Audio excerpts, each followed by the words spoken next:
Want a little, but I need it all, yeah, yeah. Had to finesse through the matrix, I'm here to take it. Beat all the odds like we just gambled in Vegas. We gonna make With the right foot, just pokes it over the head and follows with the right foot. Wow. Part of the greatness, greatness, greatness. That's just a part of the greatness. Chasing the Benjamin Franklin, they was all waiting. I had to go out and take it, take it, take it. I had to go out and take it. Chasing the Benjamin Franklin, determination. That's just a part of the greatness.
Facts, that should let you know how long I've been out here running laps. And now, ladies and gentlemen, at this time, we ask that you please rise as we honor America and celebrate its freedom, and those who protect it continue standing as one nation and one people for the singing of our national anthem.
Hey.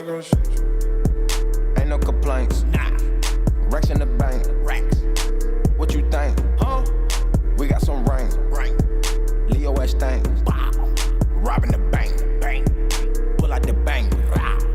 You was a stranger.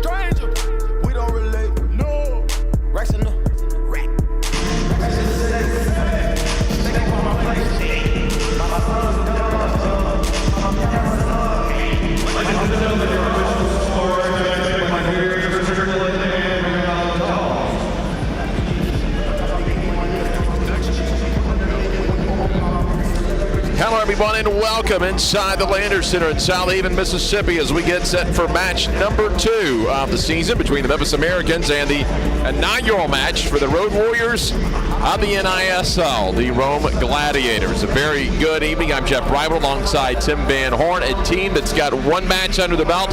Another team, Tim, that's going to play 24 matches away from home due to COVID issues in the Georgia area. We're not able to secure the home arena this year, so they will not play at home until the 2022-23 NISL season. Well, it'll definitely build character. There's no question about that. It looks like we are going to have really a great night of soccer, because you've got Rome. They're going to be extremely jacked up, ready to play their first match in franchise history. You've got the Memphis Americans. Question mark for them, Jeff, is after a resounding 10-2 win over the Columbus Rapids, can they avoid a hangover and come out with another consistent performance? About ready to go here as the Americans will be in the red tops tonight instead of the home whites they wore the other night. Rome will be in their road whites trimmed in orange. So it looks like Sparks Jones up front, Keon, and then Odino, Drawn, and Cat, and then Angel Haley in net tonight for the Americans. It'll be Chris Strickland, Rhiannon Dogs, and then Mike Mears will be your alternate on the bench, the officials here this evening. Ready to go here from Southaven, Mississippi, Memphis Americans and the Rome Gladiators. First touch underway as Banks will send it back here for the Gladiators, and we'll see what the Gladiators have in store in their first match. Putting things together quickly over the last 2 weeks for this franchise that will play on the road all season long. I'll be very interested to see what the adrenaline factor is for Rome coming out. They're going to be very excited to be here for sure. Early push and a shot that time off the leg of Carly Banks, just missed. Had it deflected out high about 12 feet. So Rome fairly fluid, even though he played less than 30 seconds, pushing the pace just a little bit. Now here come the Americans on the counter. Well, the offense for Memphis shined against Columbus, a 10-goal effort and a 10-2 win over the Rapids on opening night, as both American teams were winning the men with the 6-0 shutout of the Rapids, the women a 10-2 winner. We'll see if they pick that up. If you go back to the other night, the opening match for the Americans, pretty stagnant in the first quarter. The two teams trying to get their feet up under it, but once the scoring started, 8 minutes remaining in the opening half, goals came in a furious pace for Memphis. Yeah, absolutely. As Memphis, I think once they got their first goal, they really settled down, and the Americans doing a terrific job of pinning them. Memphis has virtually made a complete shift out of their starting lineup. They've had a good bulk of the possession the last 45 seconds. We'll see if Rome maybe slows things down to make the switch. Crayon trying to get the clear, so now Memphis cannot get the switch, weren't able to get it deep enough. Now Rome will dump it in. No switch for the Gladiators either. Out to the left side is Odino Drawn moves it ahead. Along the board, trying to go cross field, and now Rome's got a 3-on-2. Down to the left side, it's going to be Banks. Banks plays it off the boards. That's going to be an easy pickup for Angel Haley. Touch pass. Now Memphis may have a quick opportunity, but the defense too fast that time for the Gladiators, as Lauren Mitchell able to get back quickly. Memphis having no worries whatsoever, slowing it down for a moment, making a quick change up top. And that's something we're going to watch Rome tonight and see how they're able to adapt and have the discipline of making their line changes too. Takeaway, and here come the Gladiators. Rome's got a 2-on-2 shot from well outside the arc. That was blocked by Odino Drawn. Drawn will have it on the corner, runs it up the boards again. She'll find Frazier in the lineup. So Crayon and Frazier will dress out tonight. Bruno Lariat scratched before the game. Time Banks trying to go one-on-one with Odino Drawn through traffic, swings it back over to Ashlyn Jones. Jones had a 3-goal game, one of 2 hat tricks for the Americans on opening night. Oh, a little bit of a misfire that time by Hutton. Had it shake off the right side of her foot, and Memphis has a chance for first blood.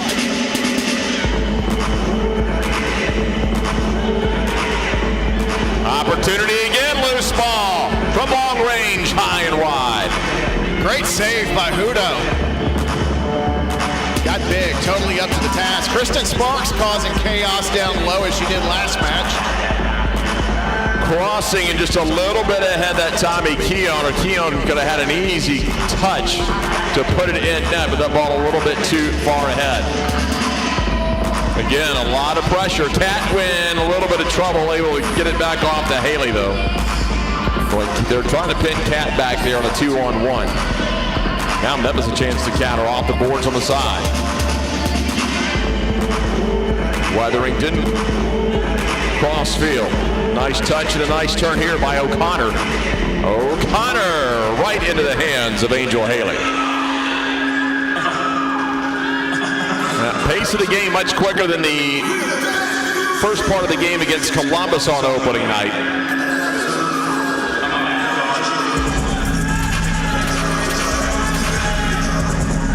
I like the footwork early by Rome for a team that has been put together over the last 10 days to 2 weeks. Coaching staff definitely got some people that can move the ball between their feet. Yeah, absolutely. Rome has a bit of speed, good touch off the boards as well. Little tussle along the boards. Ashlyn Jones causing a little bit of havoc halfway between midfield and the yellow line. Interesting opportunity here for Memphis to play that down low. So they'll come back. Here comes Rome. They've got a 3-on-3. Memphis trying to get back defensively, and they will. They'll stop the early momentum off the back of the foot by Pazakazia. Rome controls, though. They'll go with the 2-1-2. Here's the shot, leaning and diving to the right is Angel Haley with the save.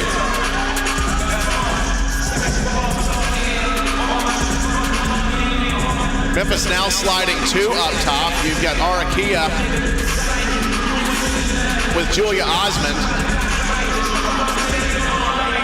Could not connect this time, though. 3-on-3 again. Memphis again gets the takeaway. Pazakazia now trying to swing it left side to Arakia. And there's going to be the first foul of the match. And that'll go against the Americans. That'll give Rome the kick just outside the yellow line.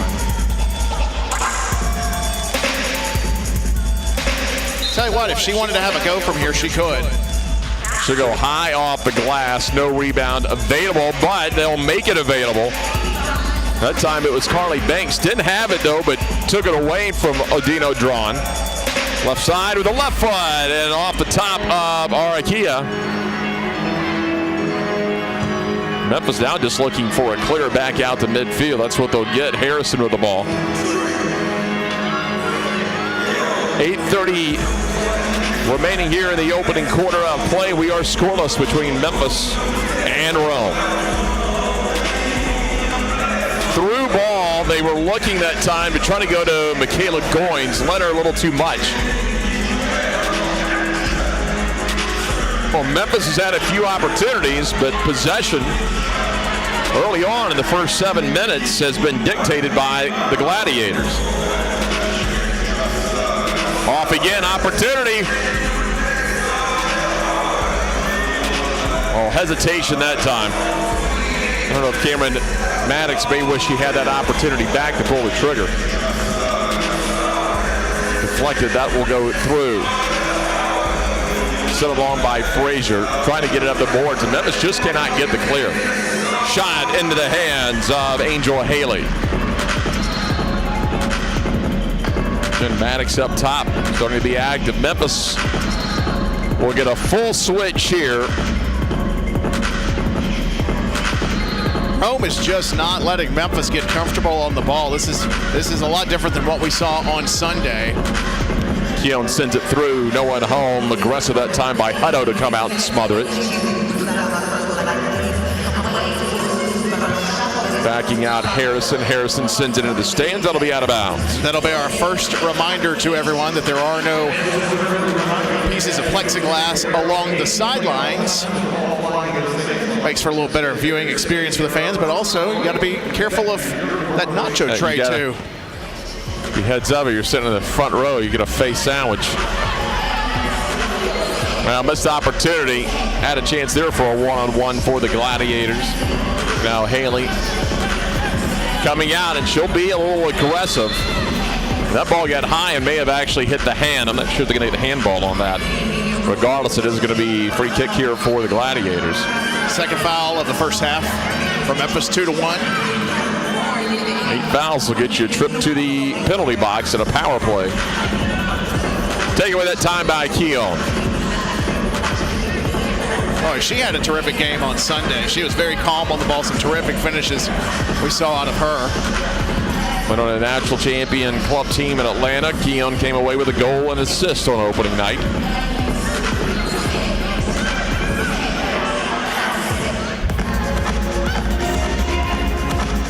Memphis will swing it over to Alexis Cat.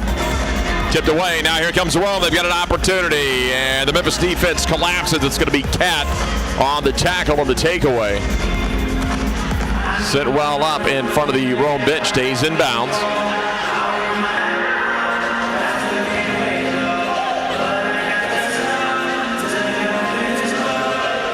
Now along the near side now, the Gladiators. That's Chrissy Davis. Davis will push it back over. Finds Mitchell. Now Mitchell goes long. Got it off the foot that time of O'Connor. O'Connor swings it right side.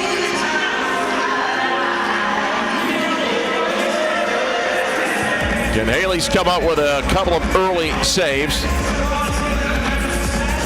Memphis has had a couple of opportunities at Hutto, but no real threat. That one's going to sail high. Had the one touch on the pass about 15 yards high. Early on first quarter, the first of a doubleheader, and this is the first evening where the NISL is in full action. Also got Fayetteville Fury visiting the Columbus Rapids tonight. So we'll be keeping an eye on the action there too, but the men follow this match. But so far, this is a very evenly matched opener for Memphis and for Rome. I don't see if Memphis is able to turn it on like they did against Columbus in the second quarter right now. Although the pace a little bit better and the organization much better than it was in the first quarter the other night. Still no goals yet. Still early in the match. Just over 4 minutes remaining here in the opening quarter. But when it started to come with 8 minutes to go in the first half, 10 goals over the last 38 minutes of that match. Rome's got a chance, one touch, and Haley's there again.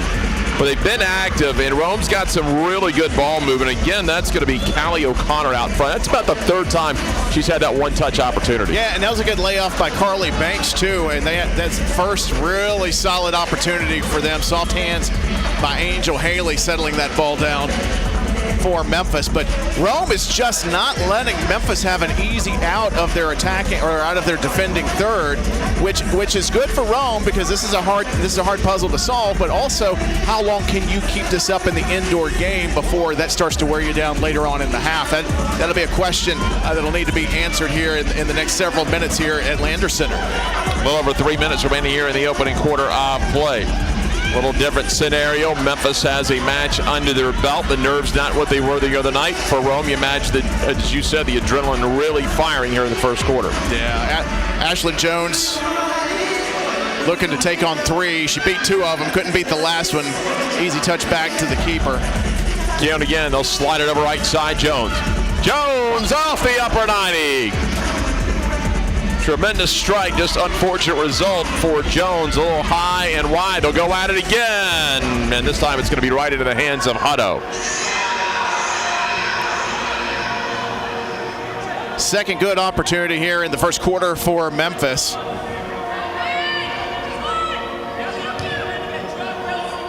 So Memphis starting to get a little bit more organized. That time they will put her into the boards on the far side. That was Odino drawn defensively. Hard contact now into the boards. Now we've got a dangerous situation. This one's only about 7 or 8 feet away from the near post. You can try to jam this through. That's going to be tough. Or you can lay this up off the top. They wanted Banks rolling around. They couldn't get her on the loop. So that's what Goins was thinking about. Under 2 minutes to go. Memphis kind of sticking with that 2-1-2 we saw the other night. Rome pressing with 3 high, at least the majority of this opening quarter.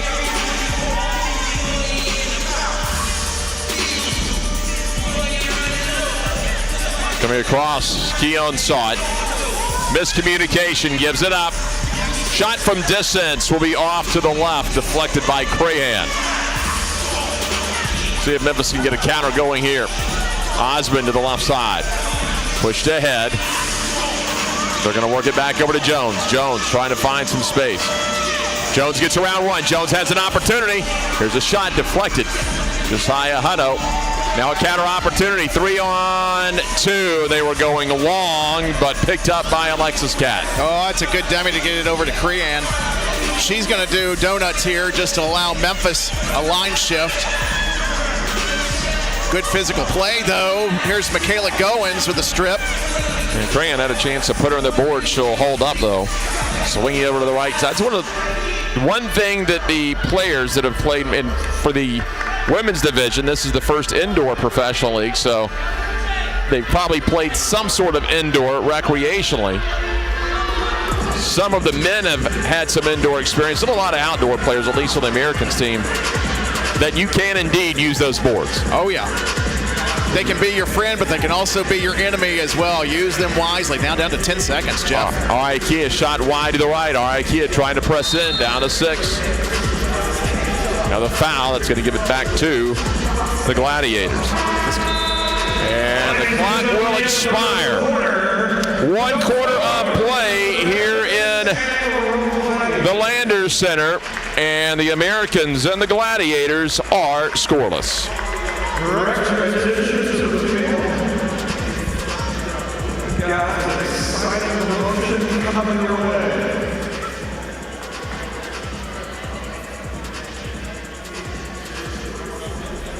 All right, fans, I am down here on the field with our local contestants, Sophie and Addison. Now they're competing, going head-to-head to win free front row tickets to the next home game, January 16th. Now, the rules are simple. You will have to hit 3 shots from the top of the arch, the yellow line, and in field. All right, are you ready? And in 3, 2, 1, go! All right, they made their first shot. And it looks like Addison is in the lead. All right, Addison made her second shot. And Sophie is not too far behind. Fans, cheer on!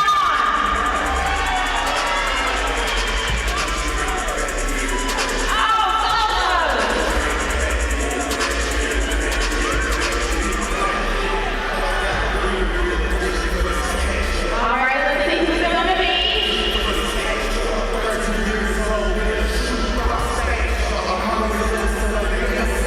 And it looks like Addison is our winner. Congratulations, fans. Show some love. All right, you're going home with those front row tickets.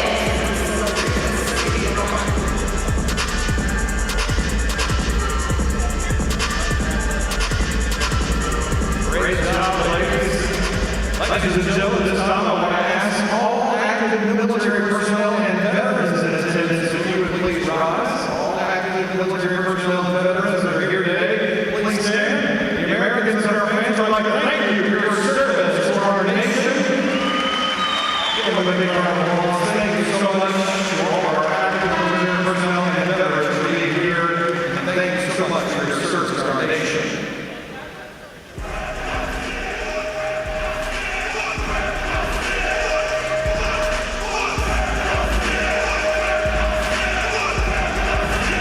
Don't forget your merchandise on sale now out on the Concourse level on section 106. Got all your jerseys, t-shirts, everything you want. Go get it. It's a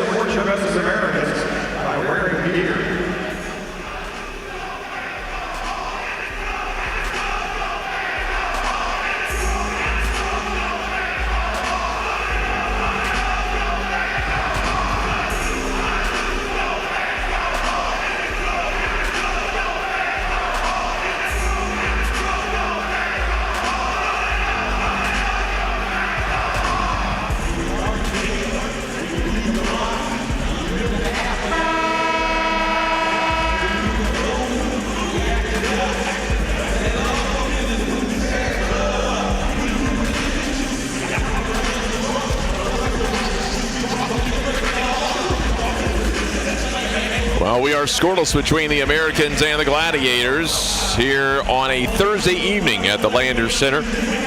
A first quarter, to be frank, dominated by Rome, out shooting Memphis by a 10-3 margin, and they also had the majority of possession.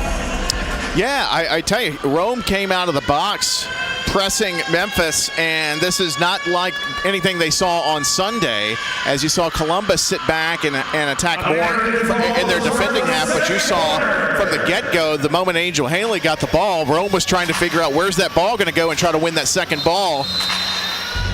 Very productive for Rome. They've held Memphis scoreless in the first quarter, but how long can they keep up that energy? But how long can it be till Rome perhaps cracks the Memphis goal? They've had a couple of good opportunities. Great match so far. Team switch side at the quarter. There's a shot off the glass. The rebound is deflected again, high off glass. Cleared by Rome and headed back on the offensive half of Memphis. It'll be Jones. Rome with the taking away the turnover shot, going to be high of Haley. They'll swing around the boards. Centering pass, nobody there for the Gladiators. Memphis trying to be aggressive. That's Keon trying not to get stuck there in the middle. Able to swing it over to the left side. Now Memphis will get one switch. Keon's going to go off on the far side. So a fresh pair of legs up high if Memphis is able to find her. And they will. Off the board, settle down. Follow and a goal. It's right there. Tanya Cran. Came out of the box and made the most of it. Went right to the corner, played it off the boards, remained patient, and pokes it in the upper 90. This reminds me of what we saw Sunday against Columbus, Jeff. Several of Memphis's goals came simply on the fact that they did not give up on the play. Here's Crahan again. The toe poke goes upper 90. A beautiful goal gets this game. I think it's going to set the fuse here because I think this was going to become wide open now. Rome has had some opportunities. I think they'll press even harder now here early in the second quarter. Just over the left shoulder of Melissa Hutto, and it'll be a 1-0 Memphis lead despite being outshot 10-3 in the opening quarter. Now Rome's going to try to respond. They nearly did. Loose ball, and they do. So it's Carly Banks who was very active in the opening quarter, and just like that, no goals in the first quarter. 2 already in the first 127 of the second. Wow, and just like that, no time to celebrate. Rome going down, and moments ago we talked about how we thought this match would get the fuse lit on it, and sure enough, that's what we just saw. I believe the rebound was poked in by Weatherington. Just seconds after Crahan gave Memphis the lead, Angel Haley went down for the diving stop on the initial one. Couldn't get it, could not recover in time for the rebound. A beautiful goal by the Rome Gladiators. First in franchise history.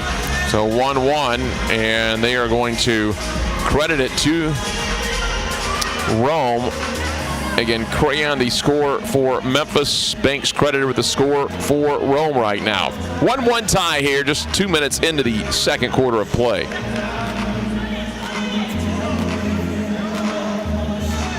Into the corner that time, it'll be Harrison. Harrison trying to come back outside. Out there, moved up. And again, the Rome trying to get the touch and go.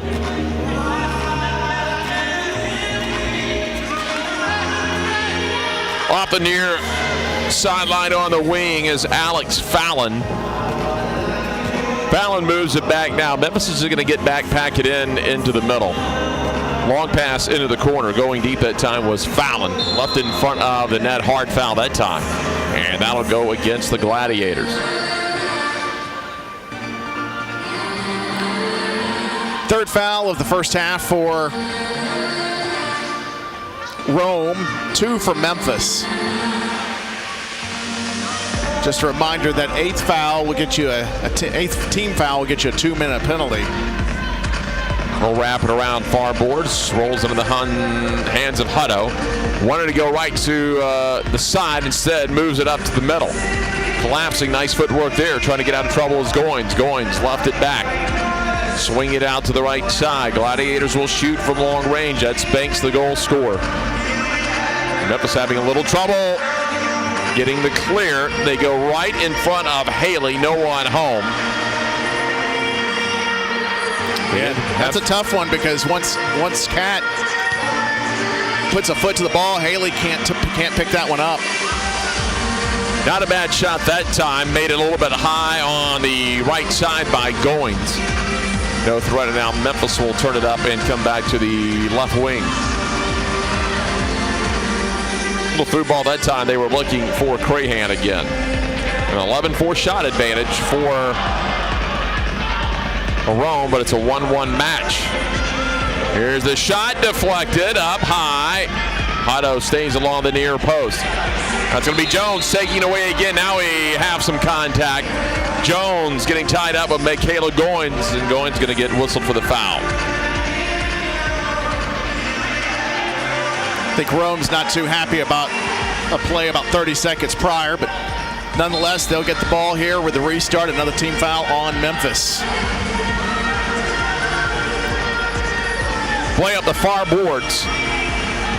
Coming back again will be Davis. Davis getting pressured. Davis goes long. Off foot now.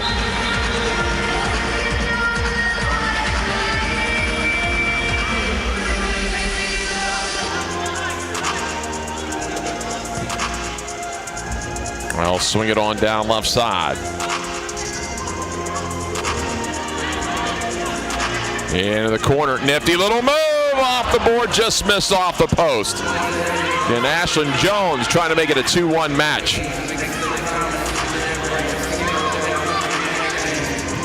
Left behind. Hard tackle by Pazakazia. And now just a little subtle push that time by Torres gets the foul on Rome.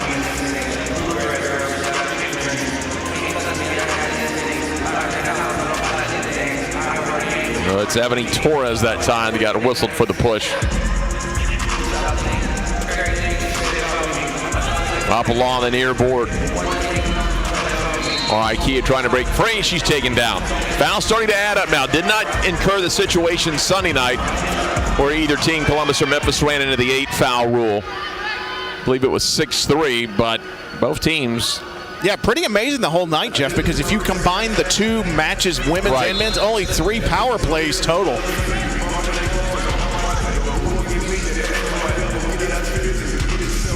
So foul situation right now, Gladiators starting to accrue a few more. 5, in fact, for the Gladiators. So they're 3 away from putting Memphis into the power play. Meanwhile, Memphis, 3 fouls. So a 5-3 advantage. 5 on Rome, 3 on Memphis. Ball knocked out of bounds. I think after the discussion, the realization that unlike baseball, you do not get to keep these beautiful National Indoor Soccer League balls. Haley went long, but turned it over. Here's a shot, no threat. Banks again turns off the glass, trying to get her on a rebound. Sent over near side. Quick touch right back into the hands of Haley.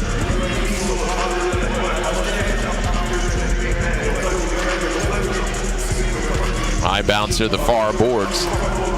As will let Hutto come over. She'll kick away. Memphis getting a quick switch if they can. Nothing going that there. Odino draw and try to push it around. Well, too much speed even with the push. And Ashlyn Jones back in the defensive corner. It's good recovery on the turnover. There's an opportunity for Rome to maybe get one over the top. Sends it ahead. Memphis has a chance with the left foot, and it's good. And Memphis makes a 2-1 match. Keon with the goal at 7:32. And just like that, the Memphis Americans were down at the other end, snuffing out an over-the-top run by Rome. And that's how quickly things can happen in the National Indoor Soccer League. As the ball was dumped into the box to Keon. And a nice calm finish past Hutto. No chance from that distance. Second goal of the season for Keon to make it a 2-1 Memphis lead. They'll go off Haley. Another opportunity. That one well up under and lofts it into the stands. And now here's where Memphis will want to bear down on defense. They got the first goal out of the match out there, a scoreless first. But it was Rome that came right back less than a minute later. In fact, it was 22 seconds later on the Carly Banks goal to tie it up. Yeah, they're going to have to batten down the hatches. Oh, there's a missed kick by Haley. I tell you, if I'm Corey Adamson right now, my biggest concern is the second chances off of rebounds, off of the inboards. I've counted a minimum of 3, perhaps more, where Rome has taken a shot, or if they send an inbound, there's another one where the Memphis players are just too slow to react or haven't positioned to anticipate the carom, and Rome has been able to make a run up on the ball the last 3, now 4 times. And that's something that's going to need to be corrected, because they're getting several good looks at the goal off of the carom. Long shot off of Kristen Sparks. So a 2-1 advantage now for Memphis, under 6 minutes remaining in the opening half.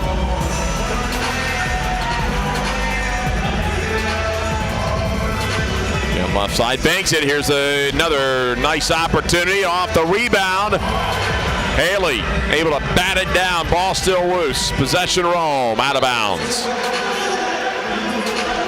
Nice flick away by Elizabeth Fraser to get that one out of danger for Memphis. But again, another opportunity to play that rebound. Rome has done that very well. They haven't been able to cash in on it in the last few minutes, but if you'll recall, their first goal was off of the very same type of play. By the way, got an update in the other game right now. 1-1 halftime, Fayetteville and Columbus. Shot, and Haley deflects it up. Rebound, kick through at that time. Couldn't get it settled for O'Connor. So Columbus, after taking it on the chin 10-2 on Sunday night, trying to log their first win tonight back at home and get 3 points on the table. When you talked about Rome playing the boards and playing off the rebounds, it's more impressive. They're the team that does not have a home arena right now. I'm sure there are facilities they've been able to practice in the Rome area, but they do not play like they have not had a permanent home to practice in off the dasher boards. Yeah, they've done a terrific job with that, and the fact that they were able to assemble a team in relatively short period of time. Rome wasn't built in a day, but pretty close to it. Well, understand it may have been built in 10 days. Yeah, very, very respectable job by Mike Seidel and the coaching staff for the women's club. They've got 5 seconds to be able to put the kick in. Is able to just beat that 5 count. Here's Julia Osmond. A lot of the Lobos players call her Coach Osmond. A lot of them here tonight on Lobos Group Night. Always appreciate the clubs that come out to Memphis Americans games. Big discounts, special access to tickets, player interactions. You can get that. Go to memphisamericans.com, and you can always find information on your favorite players, group discounts, tickets, and so much more. That's memphisamericans.com. Crayan with the hard contact there. Off the glass, and again, that's what you're talking about, Tim. Another opportunity. They just scored it right past Haley on the right side. What a goal that time, left on the doorstep. Carly Banks again for the Gladiators. She's on the double now. Just a nice, calm finish off of the rebound. Goes low. I think Angel Haley might have gotten a piece of it, but from that distance, unless you get your whole arm behind it, you don't have much of a chance to stop that. Just like that. So a 2-2 match here with 3:20 remaining in the opening half of play. Memphis goes long again. They scored on this opportunity last time. Little header, the followed by Keon. Still loose. There's Jones, leans forward. Could not get enough on that one. I'm not sure you could do much else what Crehan did and not score. She pretty much did everything on that play. Banks really pretty feed that time. Nothing develops. Banks off the glass. Second chance that time, and Fallon gets taken down hard. Banks and Fallon working together on the right side. Fallon will come up, look for some spacing. But right now, Rome's got 4 ahead and 1 deep. Alexis Cat with a critical touch there, then clearance by Keown to get that out of the zone. Maybe catch a brief breather. Don't know if they've got time to make a shift if they want. Hutto's going to force it. She'll go along to the right side. Turning is Goins. Goins over to Banks now. Banks, who splits a double team, trying to split another one, won't win the numbers game that time. Coming over, and Cat puts her back into her, pushes it off just a little bit, and Memphis trying to just get this thing cleared as Ashton Jones works that far corner.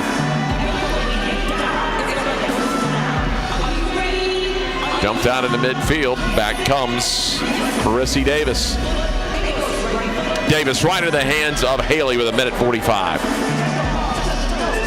And I'm not so sure we're done with the scoring for this half. Right.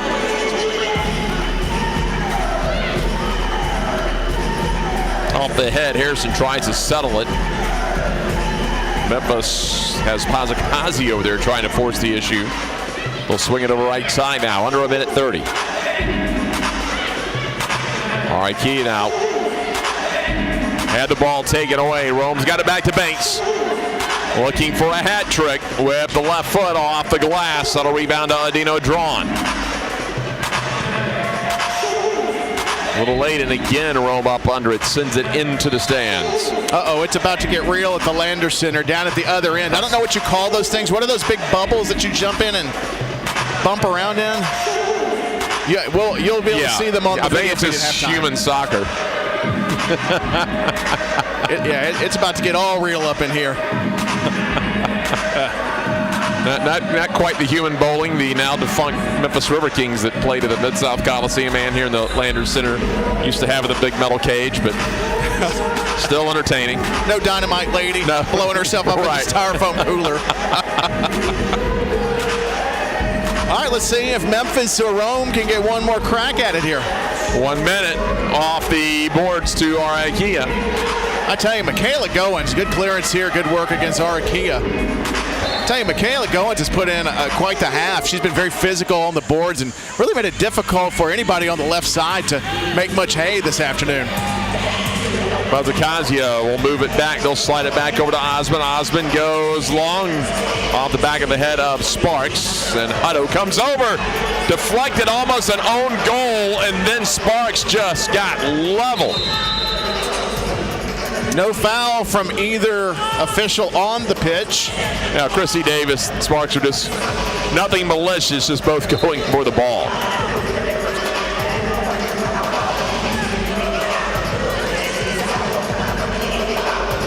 One chance to walk it up here, Jeff. 15 seconds to go in the first half. Well, they'd be big if they get one off the glass and put one in, and Rome goes into the lead. That's Banks off the glass.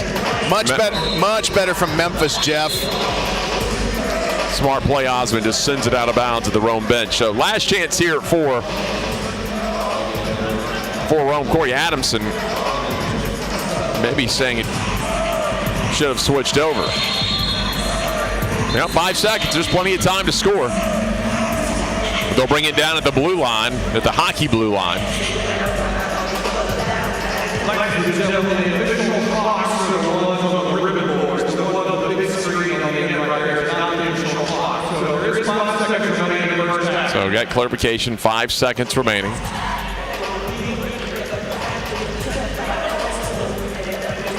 Well, let's see how Rome wants to play this. I would obviously they'll be looking for Banks. Up high, shot far right, and time will expire. Well, they wanted to go high, I think, looking for a quick deflection. Just couldn't get anything off the boards. But much different match than Memphis experienced on Sunday night when they were in control by the half. This Rome team that has not played a match looks like a very experienced team out there right now. Yeah, they came out with a lot of energy, and my first thought was, can they keep this up? And so far, the answer has been yes, because we've seen head coach Mike Seidel adjust the strategy G. We've seen different formations. We've seen him even pressed with 3 tonight, but he's also had his women smartly drop back and take a little bit of a breather. They've been constricting, and then they've been decompressing. Smart play by Rome, and that's why we've got one heck of a match. And still 30 minutes to go, Jeff. Incredible. 2-2 is the score at the half at the Landers Center between the Memphis Americans and the Rome Gladiators. Tim and I will be back a little bit later. We are at the half. This is the NISL.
Big screen. All right, in 3, 2, 1, go!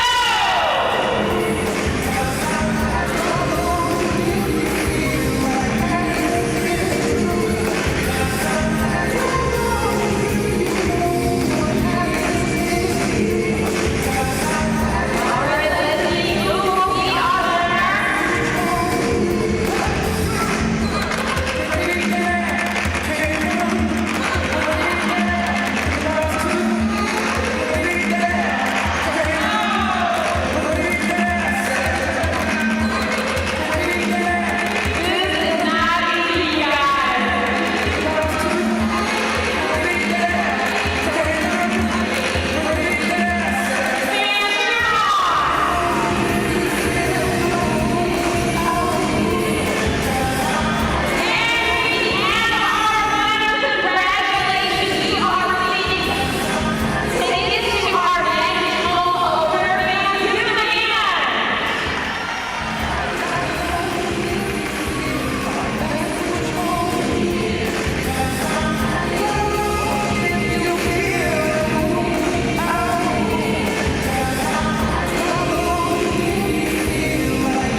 you're missing your cell phone. It's out there on the turf.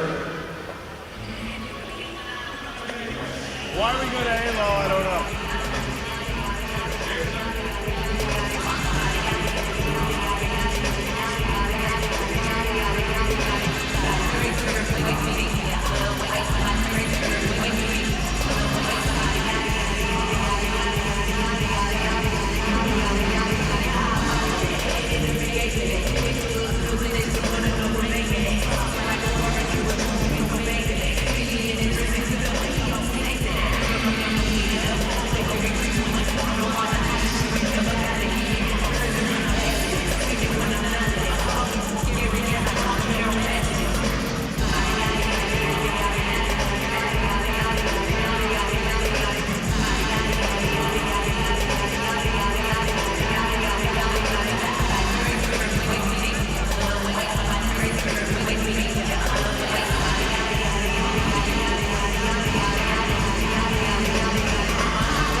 Well, about ready to start second half action here from the Landers Center in game one of the doubleheader as the Memphis American women are tied with the Rome Gladiators at 2-2. But, Tim, as you look at the first half foul situation, could have a developing situation pretty quick in favor of Rome. Yeah, absolutely. You've got 7 fouls already called against the Memphis Americans, 5 on the Rome Gladiators. That magic number, 8th team foul, results in a 2-minute power play for the other team, and then that number, according to the National Indoor Soccer League rules, that resets back to 0.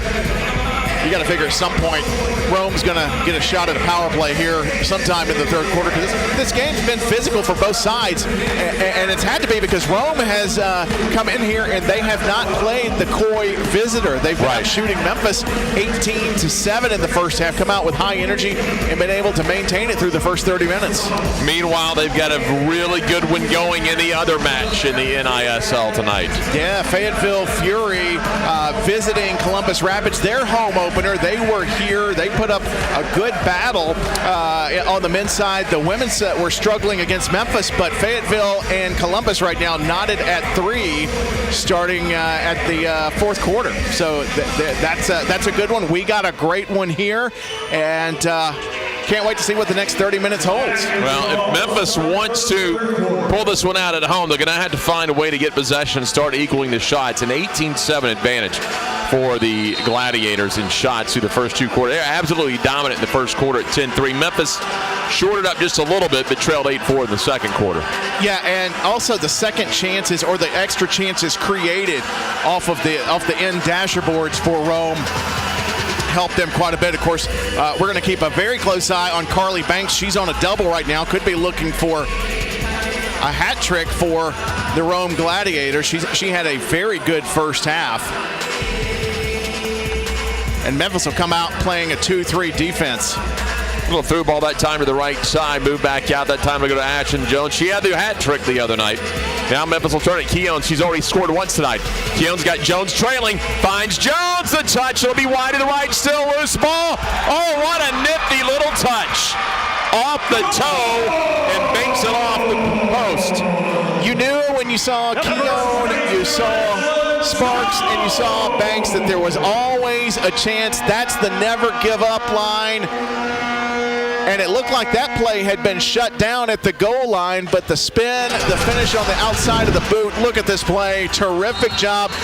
Off the boards, was able to get one more touch, and then the outside of the foot, I think she called back post if she didn't.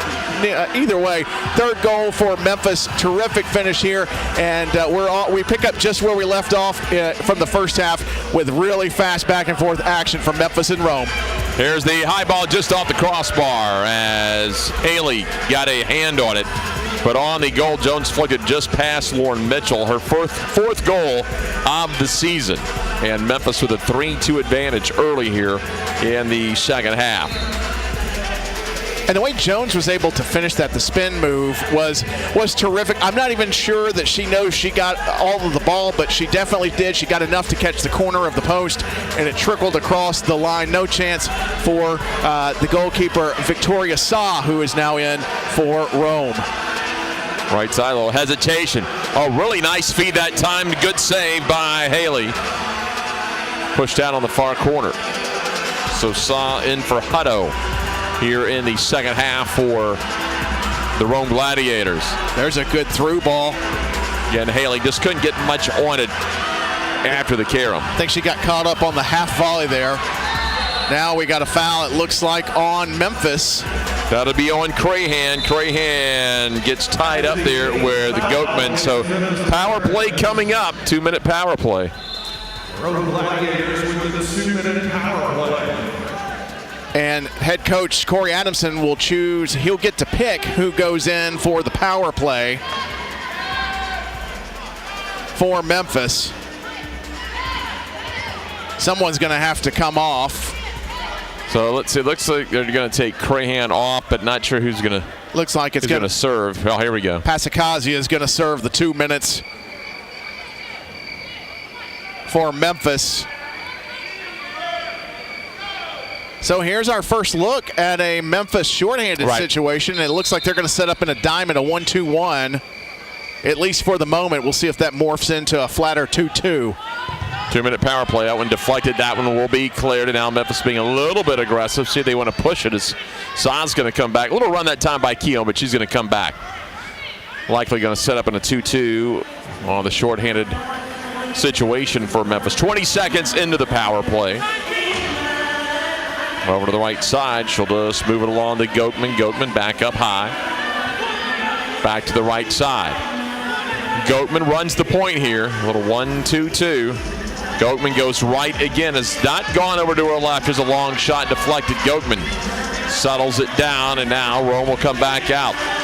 Minute 15 remaining on the power play. Memphis well disciplined so far. They'll run the diamond with Arakia, but when it goes to the left side, we've seen Odino drawn, press to the ball, and then Arakia will drop to the middle to prevent that center run. Easy pick up there for Angel Haley. Haley's just going to throw it long. Yeah, anywhere but here will do right now as that clock runs down. 50 seconds left in the Rome power play. Up again, O'Connor from outside. Possession kept. That's going to be Goins. Goins back up high again. Here's Goatman. 35 seconds remaining on the Rome power play. With the left foot going backside off the boards. Spins it around.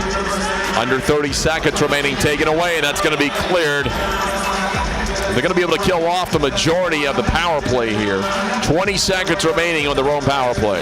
No shift change for Memphis. Shot off the glass high. Couple of headers, 10 seconds remaining.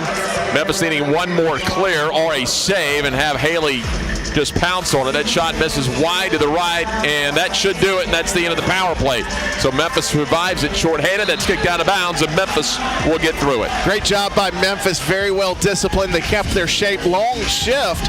Now the question is, on the substitution, well, how much of a breather will they get before they have to go right back out there? That's one of the things about a power play. Even if you don't score a goal, one of the things about that is it's a chance to wear your opponent down and keep them pinned down. Rome doing a very good job with that. But Memphis still holding the lead here 5 minutes into the third quarter. Jones getting mixed up that time with Mitchell. Will come down, cleared away. Jones will watch it hop over the dashboards on the Rome bench.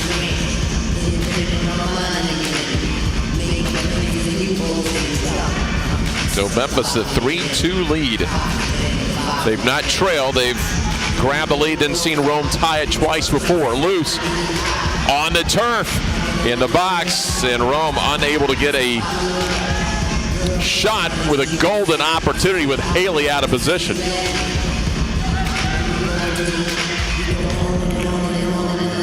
Oh, good save by Haley off the rebound of the boards. Well done. Good extended spell of possession, though, by Rome. Can Memphis get it out the air, able to break here to Sparks? We'll see if they'll press to this or if they'll try to make a line change. Over to the side. That one's going to be touched up. Now Americans try to push it over the far side. Sparks again, dispossessed. 2-on-2, and Rome can take advantage of their speed here. With the left foot off the leg, it gets through, but forced out. Hip to hip there, a little contact. They'll ride each other toward the boards. Nice contact into the boards that time. As it's going to be Pazakazia. Got her hip up under O'Connor that time. And that's what I said in the indoor game. They won't just learn to use the boards to bank the ball off. They're going to learn that, hey, we can put people on the boards. That's part of this game. She's got Crehan back post. Oh, nice pickup. Almost lost it beneath her saw. Good presence of mind to be calm, not to wiggle the feet. Otherwise, she could have made that a nasty own goal and put a little cushion in the scoreline for Memphis. Well, Jones nearly able to get that thing to roll around and get her fifth goal of the season.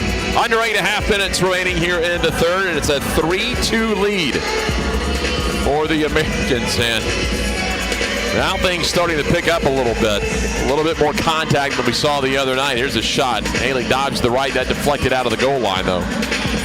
Banks is hungry for that third, and I think we won't have to wait till the fourth or fifth game when these two meet for it to start to get chipping. It's already getting physical in the third quarter of the first match. Harrison is defended by Jones. She works at right side.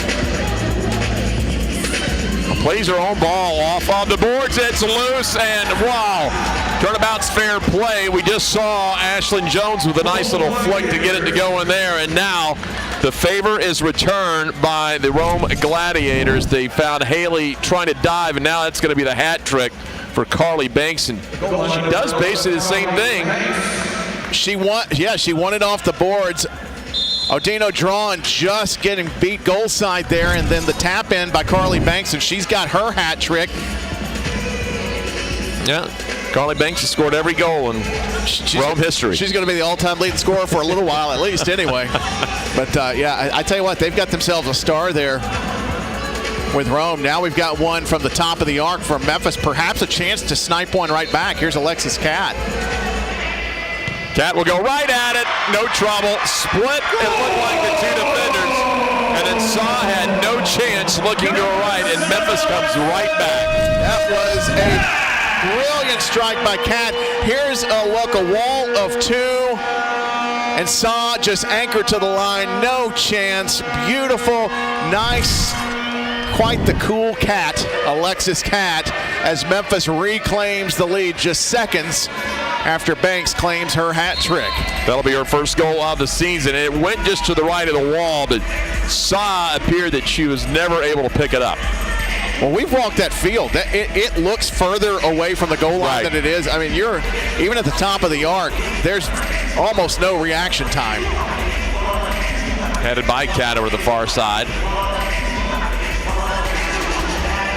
Now touch back. It'll be Fallon leaves it right side. They'll press it with the left foot, and Haley dives to the left side, and another save. Strong left hand. That one couldn't have gotten through underneath in the corner. Good strong palm, getting the job done for Memphis. 4-3, and Rome's going to push the tempo again. Up and had her taken off her feet. Well, if you're able to watch the match against Columbus, this match, pace is about the same. It's a little quicker than the Columbus, and Haley gets into the back that time and took down Banks, looking maybe for a fourth goal. But the one difference you see in this match, and you mentioned it, Tim, much more physical match, a lot more contact out here tonight. Yeah, Rome has come out. They've seen something in the game footage, and I think they thought that the best way to at least stay in this first game of the season, because they didn't know what they were going to be up against. I mean, they're an unknown quantity, in this league. They figured physicality. Here's Weatherington stepping over this at the top of the arc. We'll see how she plays this one. She'll go right at it, and a three-person wall deflected that one back. That's high. That's going to be off the hand. You can see that up here, and Kristen Sparks got a whistle for it. 5.5 minutes remaining here in the third quarter. A 4-3 Americans lead.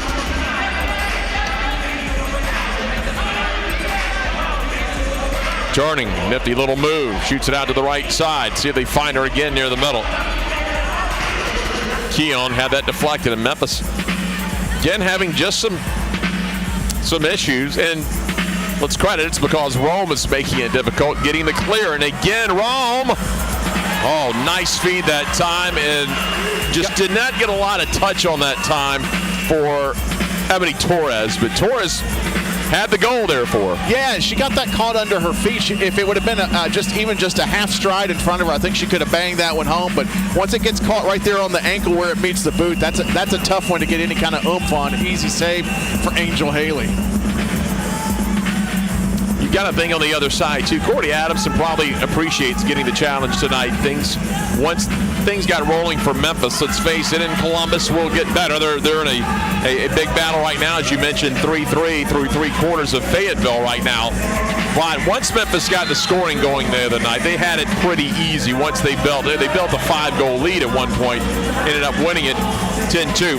But a coach will probably appreciate, okay, now I can go back on the film, and now I can directly correlate what I'm telling these players to what Rome was able to do. And he saw some things. I got to speak with him during the week, and although an 8-goal win is wonderful, he said it was far from perfect. Here's another great opportunity for Rome. Double deflection still did not make it through. It's going to be cleared by Memphis. All the way down to Saw. Saw will have Davis over to her right. That's where she'll go. Well, Memphis gets a switch on the clearance.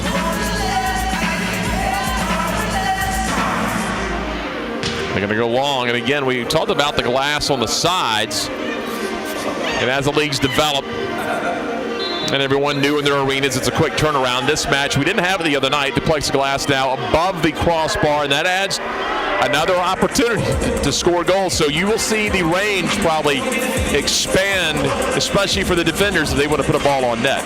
Yeah, absolutely, because you can always have the carom come off of a keeper's back. Oh, that went off the crossbar. This time it's going to be all right, Kia. She'll pin her over there on the side. That's Mitchell. All right, Kia. Left side. All right, Kia trying to keep the ball. Cannot do it. Not enough, but Memphis will, or at least briefly, maintain possession.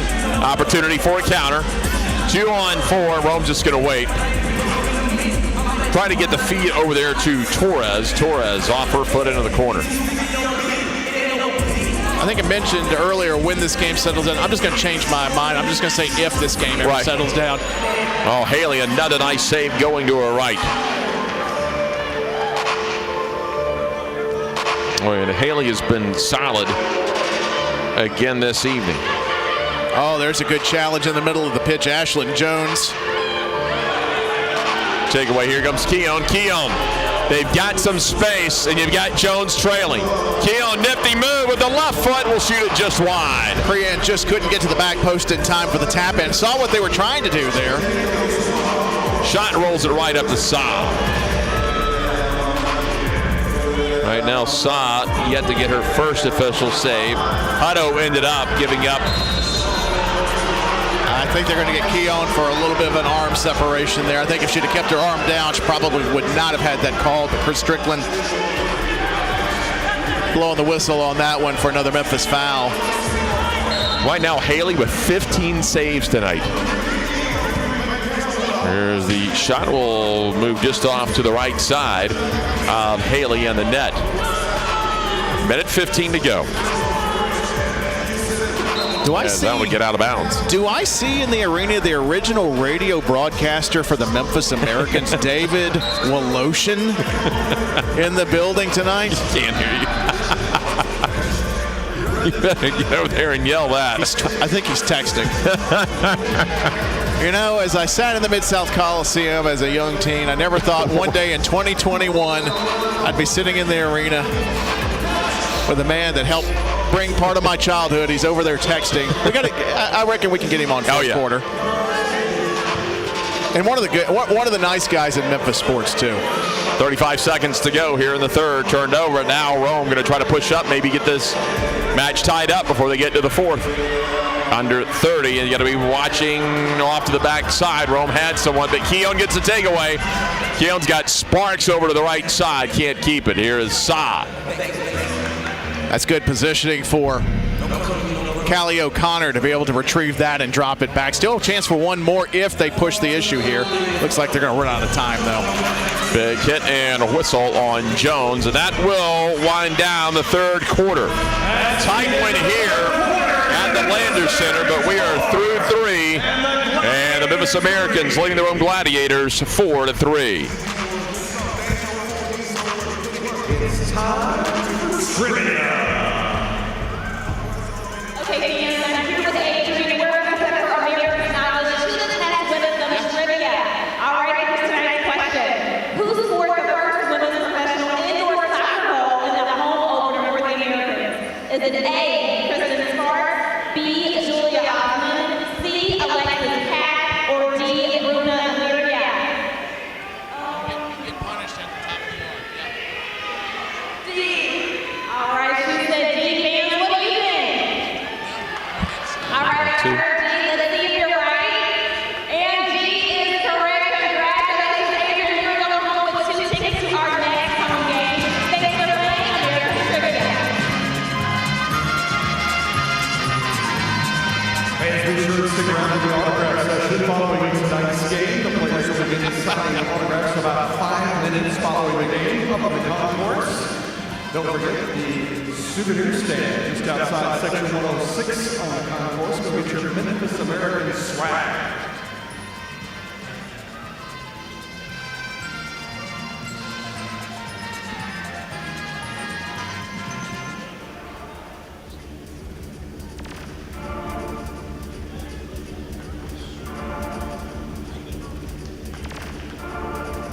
And let's wish a very happy birthday to Jaylee Gabbers. Today is her birthday. She's sitting there in section 106. There's Jaylee right there. Congratulations. Happy birthday, Jaylee Gabbers.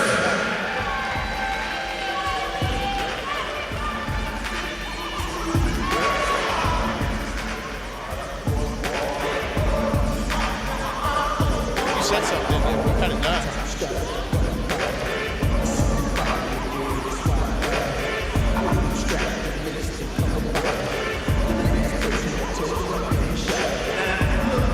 Ready, Jeff?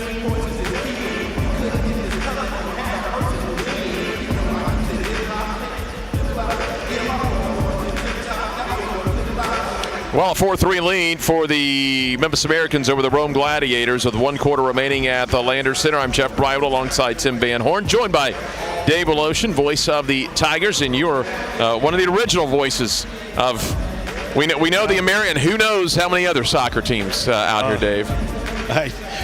Storm, little 901 FC with my man Tim Van Horn here. And I think it was 83. Tom Stocker was the voice for a while. And then I took over for Tom. And we had just such exciting times. That was maybe my first pro team that I can recall. And you had Stan Stamenkovic, and you had Helmut Dudek, and you had Tony Carpignani. You had a skill level that was really outstanding. And he had Richard Boot too, right? Yeah, he was. And a lot of these guys stayed in Memphis, and you've stayed in Memphis. What is it about Memphis and that team and a lot of stuff? You've been here since then. What is it about Memphis? Well, first of all, I always say a place is really not the place; it's the people. Yeah. And the people here, I found my group. And I've always loved it here. And I did go away for a while to Dallas, but I came back because I love the people here. And this sport I played this sport, this indoor game, always enjoyed it. And it was the Americans that really turned me on to the game. And I got a feeling as time goes on, skill level is going to go up here. This league will go from 4 to 8 teams. It's going to be terrific. And it's a really decent crowd considering we're New Year's Eve. Yeah, absolutely. And I know you've watched pretty much every minute of this match. What have you thought about it so far? I mean, Rome has come in here and really given Memphis a good challenge tonight. They have. The girl Banks is outstanding. She's got really good skill with her feet. The Memphis goalie is very good at positioning and blocking. I think she's got to learn distribution. I don't know if her feet are all that up to snuff yet, but look, it's a first-year deal. Only 4 teams. As I say, they're going to grow it. And I look forward to seeing the men because I remember the skill level that the old MISL had, and those were professional, high-paid athletes, and it really is a game people will be turned on to. And in the league, the new NISL, Dave, with the 4 teams, they're also, that one's just wide to the left of the post. Banks going for 4. Yeah. This is your first women's professional indoor league out here, so it's something for the young ladies around the Memphis and the Mid-South area to be able to go and watch directly. Well, you think about it, look at how good the women's Memphis team is at the University of Memphis. I mean, they're terrific. And you're just getting kids. I'm assuming most of these young ladies are college graduates just out of the game. And they're probably learning the indoor game because it's not the same. Oh, there's the hardest contact we've seen in 2 matches. Double head first, everyone up and okay, it looks like. Is that Trahan? She's terrific. Yeah. I love her. She does not mind. Oh, Crahan, yes. Knocking people around. And her husband coaches out at CBU, and they get a little chippy out there as well. Usually we see plays like that on Monday nights at the Mid-South Coliseum with your buddy Jerry the King Lawler. It's a good chance for Memphis, cleared out by Rome. Well, here is Jones. Jones will get an opportunity, looking for her 5th goal of the season. Had the hat trick. Yep. I'm going to tell you, that's what I like about her. She's got great speed. But, I mean, think about it. Back when the Memphis Americans, and I know Kyle Rote Jr. is going to be in the building tonight as well. He was the coach and, of course, general manager and helped bring the team from Hartford. But the leaps and bounds, the fact that we're now at a position where people are excited and want to come see the women play indoor soccer. Just the culture change that we've seen and the skill level. And of course, the women's national team, I think, has a lot to do with that as well. But now these young kids get to see their heroes up close, closer than ever before with indoor soccer and with a lot of these local athletes. Dave, I think only about 5 or 6 total athletes on the Americans roster are even from out of town. So you're talking about these are men and women that live in the community, contribute to the community, and there's a lot of Memphis in these Memphis Americans. I also like the venue. I think it is a great place to come watch indoor soccer. If you're up here like we are, you get a great view. If you're down low, you can sit down low and really get a different appreciation for it. The building, which I don't know how old it is now, but it's aged really well. They've done a good job of keeping this thing together. There she is.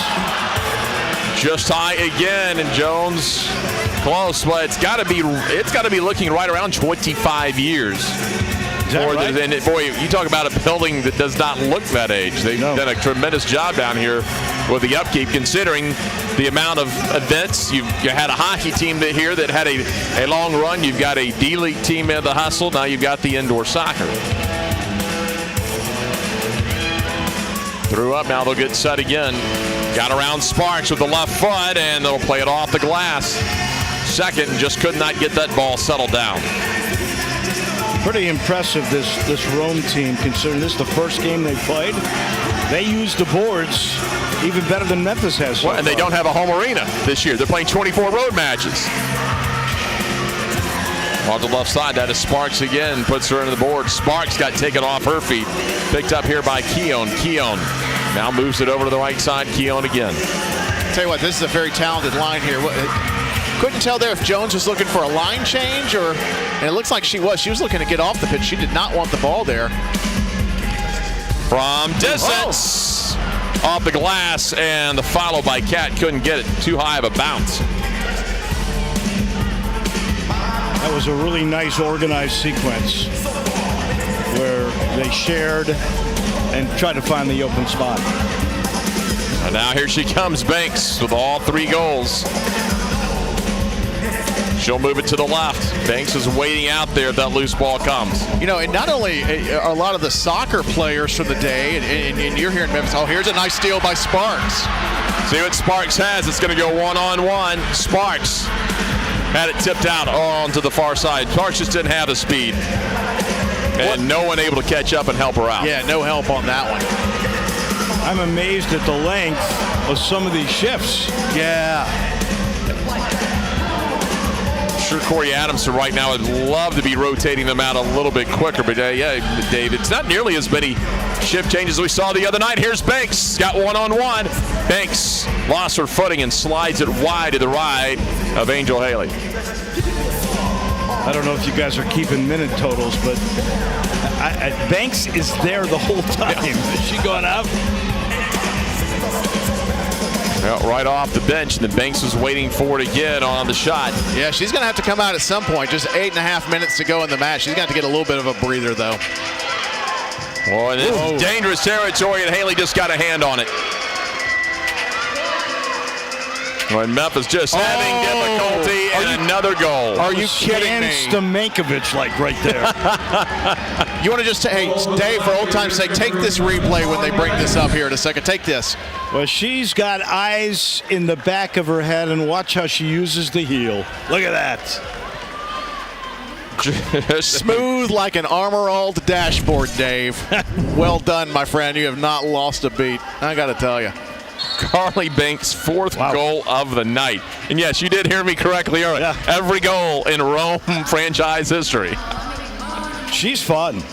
She'll be a lot of fun to watch all year long. I think the scouting report, first thing will be Mark Carly Banks. Right. Yeah. Holy mackerel.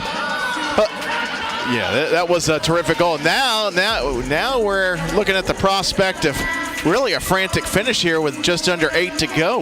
Well, they've got an opportunity to get the first lead of the match. Memphis has led, or it's been tied the whole way, but they've been unable to get over the hump, and now Memphis in a little odd man rush here. It's going to be Crahan off the fingertips of Saw. Had a little bit of venom. Did she keep it in the box? What do we have there? No whistle.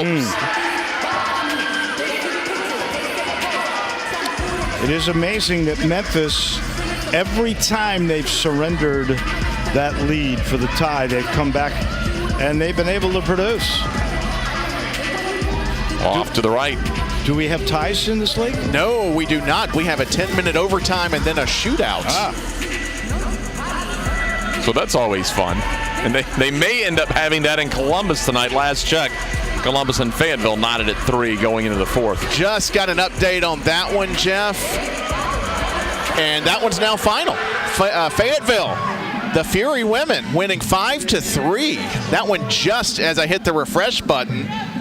Fayetteville spoils the home opener for Columbus. And for Columbus, that puts them in a hole early on, 0-2 in their first 2 matches. So no points on the table through 2 matches for Columbus. Little hesitation.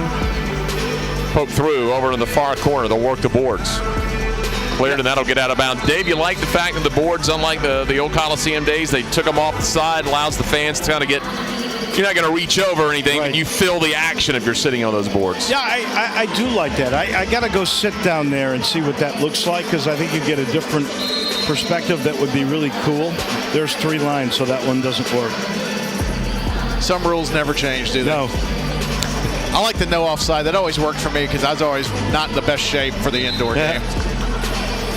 So you get a direct kick from by that yellow line. That's a huge advantage. A 3-line ball is a mistake. Off to the right, 1-on-1. Off the glass, and Haley covers it up. That got behind her, but able to collapse on it. Not a bad plan. Bank it off of the dashboard, try to get it to go off the back of the lead of Haley, but Haley able to collapse. Lucky break for Memphis as Rome had actually got first touch to the distribution, went right back to Kelsey Keown, but Rome able to secure it again here. Just under 5.5 to go. Things will be getting tight here. Time is starting to wind down in regulation. Did you see our friend Bo Melson, the assistant coach from Memphis, for the women and the men's over on the bench tonight? I did not see. Former Memphis Americans player in back in when you were calling the matches. Well, you said a lot of us stayed. He was the fastest guy too. Bo could fly, and he could have gone anywhere else, but he stayed home. You gotta love that. All right, now Rome trying to push up. They do not have Banks on the field. They may not need her. That was a nice opportunity by Alex Fallon, but right in the hands of Angel Haley. And she is angry with herself because she had that on a platter. If she picks either corner, I think we've got a different score. That was right at Angel Haley. You know, you mentioned Memphis, but you know, even the officials stay in Memphis. Don DeWeese, one of the premier officials from the MISL, a legend. Of course, the owner with his family of the world famous now Gibson's Donuts. Well, Double D was already here when he started. Because he had the sporting goods store, right? Yeah. Takeaway opportunity, and Jones couldn't get it to go as Sa kicks it to the right. But yeah, he started as a church volunteer and then worked his way up to the NASL and then the MISL. Yeah. So he worked a lot of big games in the MISL. There's some big, there's some great officials. Herb Silva. Yeah. Remember back in the day? Sure do. Here's a great opportunity. Let's see if they play it right this time, because the last time they played it only with 2, and they shot the gap beautifully. Cat to Keown and hits the crossbar straight down. A good sequence, but an unfortunate finish for Memphis. That's where I'd like to see her use the boards. Kick back out. That foul will be on Keown. Keown will run into the back of Gopin. Now time really starting to move down to 3:14 remaining in regulation. And what you've got to be leery of if you're Memphis and Corey Adamson, Carly Banks back on the turf now. And she's calling for it. She wants it now. And she'll probably be around for the rest of this game. Memphis a chance 3-on-3 if they can run it through, and they just let Jones way too much. Poke back up here, and that'll be Goins. Goins turns, and Banks calling for it deep. They try to go to her. It was deflected, but Banks was calling. They've got her on the left side if they can find her. Off the boards. There it is to Banks, the first touch, and Haley corrals it near the line. Is it fair to say that Banks is open? It is. Out of bounds right to Corey Adamson. I'm with you. I would think you'd make the adjustment and you just keep somebody on her and be physical with her the way the old MISL used to do with Stan Stamankovic. He got to the point where he was really strong and he would just back in on people knowing he was going to get hit. And I think that's going to be a challenge for the referees as this season goes on, because these opening matches are kind of a getting to know you match for these teams. But once you figure out who the stars are, you're going to have that marking. Here's Banks off the post. Haley dives on it, and that was nearly the first lead for Rome. She got that with her left foot, didn't she? Yes. That was pretty impressive. Go long again, and that one's intercepted, but it's going to hop out of bounds. Running clock here now, a minute 20 to go. Tell you what, if someone could snatch one here in the next moment, and I think that would do it. Do we have timeout on the field? I think we got timeout from Memphis. Corey Adamson wants to talk it over with his team. He'll get his Americans out there. Meanwhile, Rome will go to the bench. One thing I've liked about the league so far in a match and a half, at least in the women's division, they do have a few subtle tweaks in the rules. So officials also learning a few of the tweaks. They've not been overbearing on it. They have let the flow of play continue. A lot of times you get in starter leagues and it's a lot of start, stop, instead of unless it gets out of hand chippy, let's just let this game move. A good example of that is we've only seen the one power play so far. And that, unfortunately, Memphis got to the 8 fouls. Apparently, the Gladiators never have. They're right on the cusp of it, and that's something to think about, Dave, because if that were to occur in the dying minute of this game, you could be looking at that carrying over into overtime, which would play massively for either team. And in this case, Memphis Americans, I think, would be in a position to maybe take advantage of that. So we'll continue to keep an eye on the foul situation for these clubs. But shots on goal, Columbus still bringing the heat tonight. 37 shots to Memphis's 14. Yet, here we are at 4 apiece. And Memphis has never been behind the game.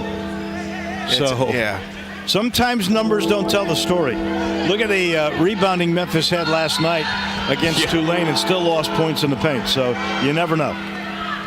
6 fouls right now for Rome, so Memphis still 2 away from getting into that 8 foul power play. Looking left side, it's just not there. So plenty of time here with a minute on offensive possession. That's Jones. Jones turn on the left foot, couldn't get the strike. Kept in. All right, Kia. In the corner looking, Jones again, getting the touch, but it's just not enough. Up under it, sails it into the near corner. Well, you got to win this battle, and Banks nearly took it away. And the danger now is you've got to watch for the counterattack. Loose ball still. We'll swing it over R.I. Kia off the right side of the foot. And over the head of Jones. They'll go long, and that one's going to be out of bounds. They had Banks waiting down there. They do have Banks marked now. 24 seconds to go. Yeah, in fact, you've got Alexis Cat shadowing her so closely she's reading her emails over her shoulder. I don't think they're going to give her an opportunity. And this could be a chance for Memphis to put the dagger into the Gladiators. Let's see what Julia Osmond will do with this standing over the ball. I think Memphis is looking to make a substitution. Going to timeout. Now Memphis will get the timeout. So that's 2 in a row to get the final minutes here, the final seconds in this case, all plotted out the right way. The last time they had the kick on the opposite side of the field, you'll remember Rome went with just a two-person wall. Memphis took advantage of it and buried it. Saw never had a chance. Memphis ran a three-person wall a couple of times on these kicks. We'll see if Rome makes an adjustment and says we're gonna roll three out there, and if you're gonna score, you're gonna have to get it off a deflection somewhere. Since they gave up that goal on that two-person wall, they've adjusted. They've already gone pretty well to a three-person wall. Well, it all could come down to this kick.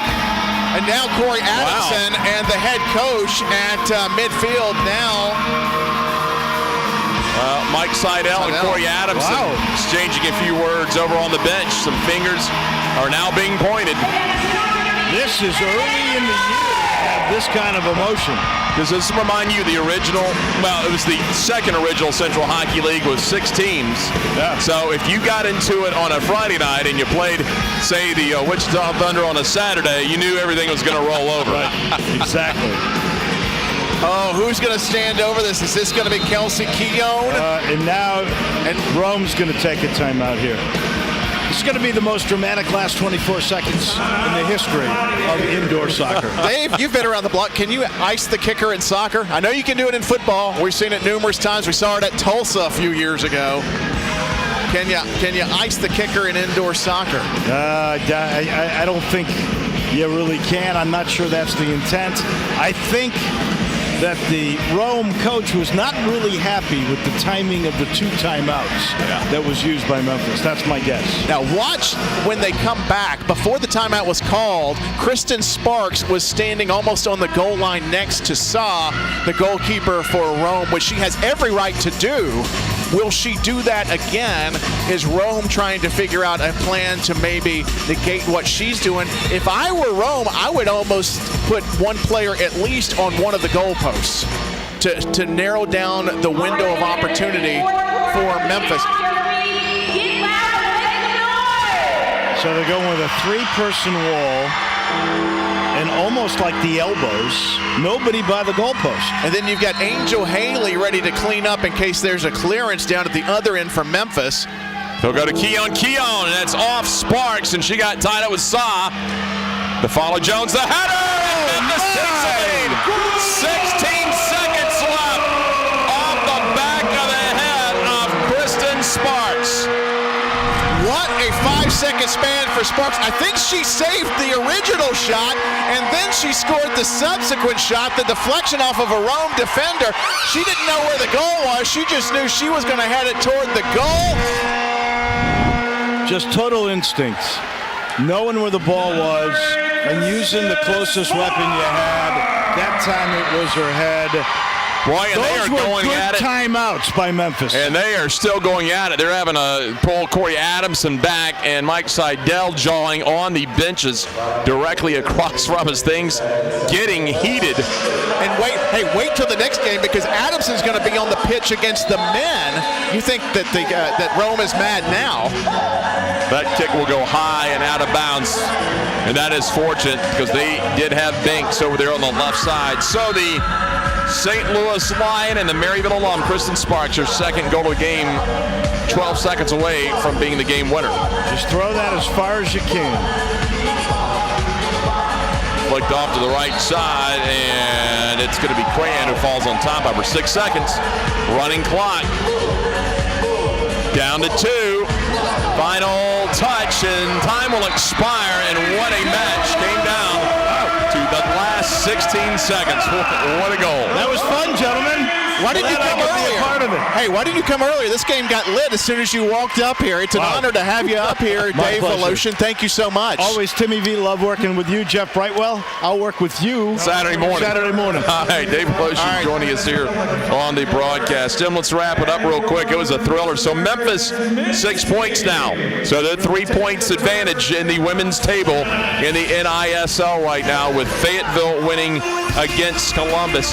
It's one of those matches and one of those games you see in sports that, let's be frank, tell you how cruel a game can be, because if you are the Rome Gladiators and you look at the numbers out shooting Memphis 37-16, you are the aggressor, a very physical team tonight. You would have thought stat sheet-wise, maybe you come away with a road win, but it's Memphis who had a match under the belt. Just that 60 minutes of experience may have paid the dividends. And what about Angel Haley? Angel Haley, and I don't think it showed the other night because it was a 10-2 win for Memphis, just what she had done for the Americans in net. But if you look at her numbers tonight, oh my, 19 saves for Angel Haley between the pipes. Hey, I've been to some revivals that haven't had that much saving before. That's an incredible night by Angel Haley. Mental toughness tonight. I think that's the big takeaway from Memphis. I think respect, and I think a great first outing for the Rome Gladiators. I'll tell you, if I'm not working a Memphis match and the Rome Gladiators are on, I'll flip over and watch them easily. I think they're very entertaining, very attractive to watch, the style of football they play, and really a good first outing for Mike Seidel's club. They did a great job, but tonight was Memphis's night thanks to Kristen Sparks. After a flurry of timeouts, Kristen Sparks, right place, right time, and Memphis, as you said, moves to 2-0. Corey Adamson's already sprinted off the pitch because we are about 25-ish minutes away from kicking off the men's match. 5 different goal scorers: Crayon, Keown, Jones, Cat, and Sparks for Memphis. Hey, how many different goal scorers for Rome? 1, and she made the most of it.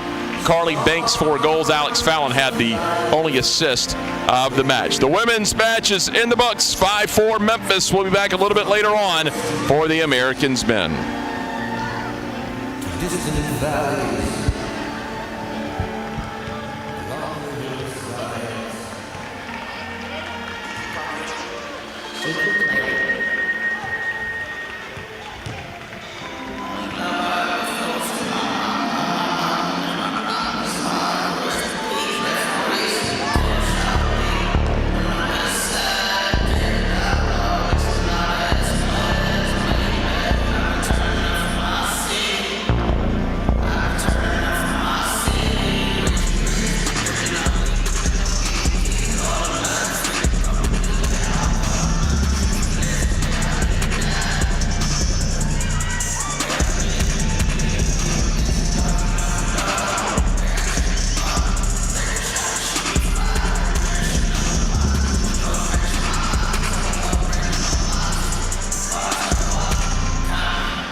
Young, I got old gas, spaz on the head. I got pop on my ass, got my leg man poppin' like the damn tag. Shot on me head. I just bought new old jet, yeah, it's so fast. Smoking fruit, you a jet. All I smoke is gas. Don't you ask me where the pole at, where your clothes at. I ain't talking about my damn, but y'all too is what you damn right. But what the hell?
You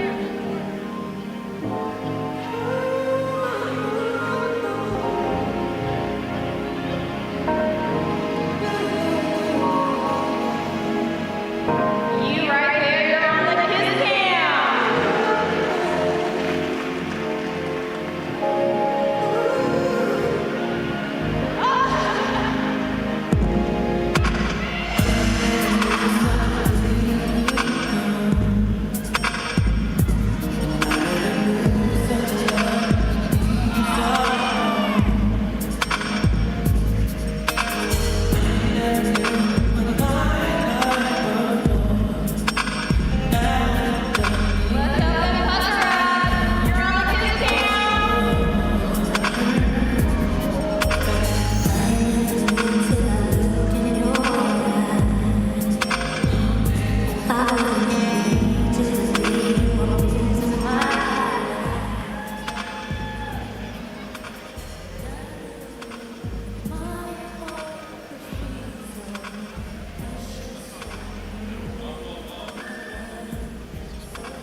Good evening, ladies and gentlemen. Are you ready for Memphis American soccer? The Memphis Americans welcome the Rome Gladiators. Let's meet tonight's opponent, the Rome Gladiators. Number 3, Trey Wade. Number 6, Kevin Herrera. Number 7, Luis Sorozono. Number 9, Jeff O'Toole. Number 10, Welder Castro. Number 11, Trace Umstead. Number 12, Jonathan Hernandez. Number 13, Augustin Garcia. Number 14, Jonathan Mendoza. Number 15, Jack Kasula. Number 17, Orion Denke. Number 21, Juan Roches. Number 23, Jesus Cassian. And number 28, Carl Jr. Head coach of the Gladiators, Joe Garcia. General manager, Rodrigo Cruz.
and gentlemen, if you would, please rise to your feet and join us as we honor America with our national anthem.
Ladies and gentlemen, the Rome Gladiators, Memphis Americans, and the National Indoor Soccer League request that you refrain from tossing any objects on the field at any time during the game.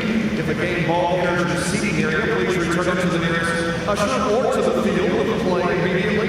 Also, any spectator entering the field or interrupting play in any manner shall be ejected from Landers Center and subject to arrest. The Rome Gladiators, Memphis Americans, and the National Indoor Soccer League, thank you for your cooperation. Don't forget America's merchandise is located on the concourse level behind section 106. You'll find jerseys, t-shirts, and much more. You can also purchase your prorated season tickets at the merchandise stand on the concourse behind section 106.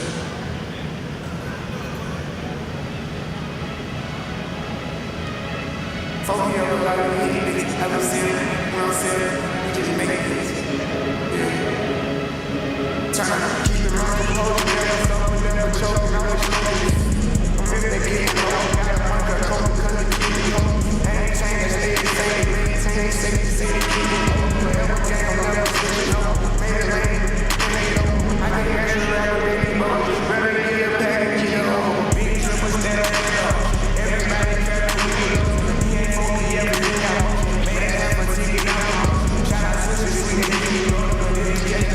Well, we're about ready for the second game of tonight's doubleheader in the NISL between the Memphis Americans and the Rome Gladiators. Rome playing the first of 16 road matches this year. They'll play all road matches. Won't play the full complement of 24, but 16 on the road.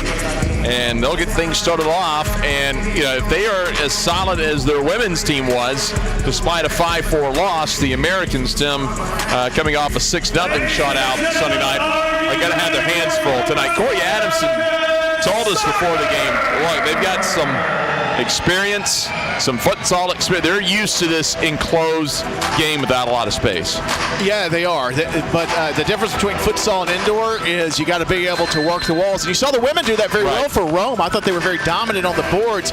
But Memphis, it wasn't the volume of shots, it was the quality of shots. And, of course, Kristen Sparks with 16 seconds left it late for Memphis to pull out a big win here in the opener at Landers Center. But the men's match, sure to be just as exciting. So that was Castro, sends it along to the far side. Carlisle up in the middle. They'll dump it back off. Now to the right side. Nothing doing early on here as they'll just try to establish their position. You know, Memphis drops back. Looks like Jordovich, Laidley, Sharp, Adamson, Ramirez starting things out again for Memphis. Memphis a 6-0 winner over Columbus on opening night.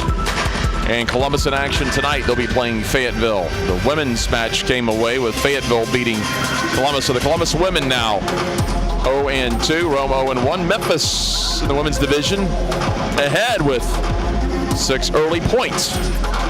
They'll leave 2021 unblemished. Right side, a little back end forward, not really pushing the pace. That went off the back of the foot that time, Mike Sharp. Well, now we'll see what Memphis wants to do here. Their first offensive possession. Yeah, and Memphis now making a couple of changes up top. We'll see if Corey Adamson airmails this down, or are they going to buy some extra time for one more shift? Peter Sliwa coming out now. Well, we saw this Friday night. Sliwa will act as a sixth player. Sliwa actually took a shot on goal across midfield on Friday night. They tried to thread the needle, backing his way in. Does have some size. They were using Jordy Djordjevic. Djordjevic down for the right side. They clogged it up. Didn't let him get much on that one. And now here comes Rome. A chance for a counter. Memphis so quick defensively. Got back there and closed that up. Castro sends it over to Carlisle. And Adamson just comes casually along and takes it away back over to Sliwa. Adamson will walk it up. Full line change for the Memphis Americans. We'll see if Adamson will rotate himself off the pitch here. Looks like he'll get a chance too. With Sella, and now we've got, do we have a 2-minute penalty coming here? Well, I'm not sure. It looked like hands went up over at the bench for Rome as Adamson was going to switch off. So we'll see what the establishing play was. Adamson wanted to send it over and then clear himself off. Now Corey Adamson coming back onto the pitch. Well, somebody didn't get off the field in time, so too many men on the field for Memphis, and that will be a blue card. And just like that, the Memphis Americans, just 2 minutes 17 seconds into the first quarter, we'll get a look at their power play. Rome have a chance here to strike first blood. So serving the power play will be Ronald Akinenchiwa, and he will be in the box right now for Memphis. 2-minute power play here for Rome.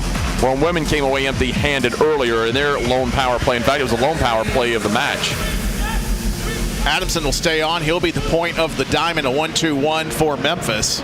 Oh, and they get it past Sliwa on the power play goal. That's the first goal Memphis has surrendered this year. So the power play goal from the right side in Rome is on the board, and they lead. Let's take another look at this.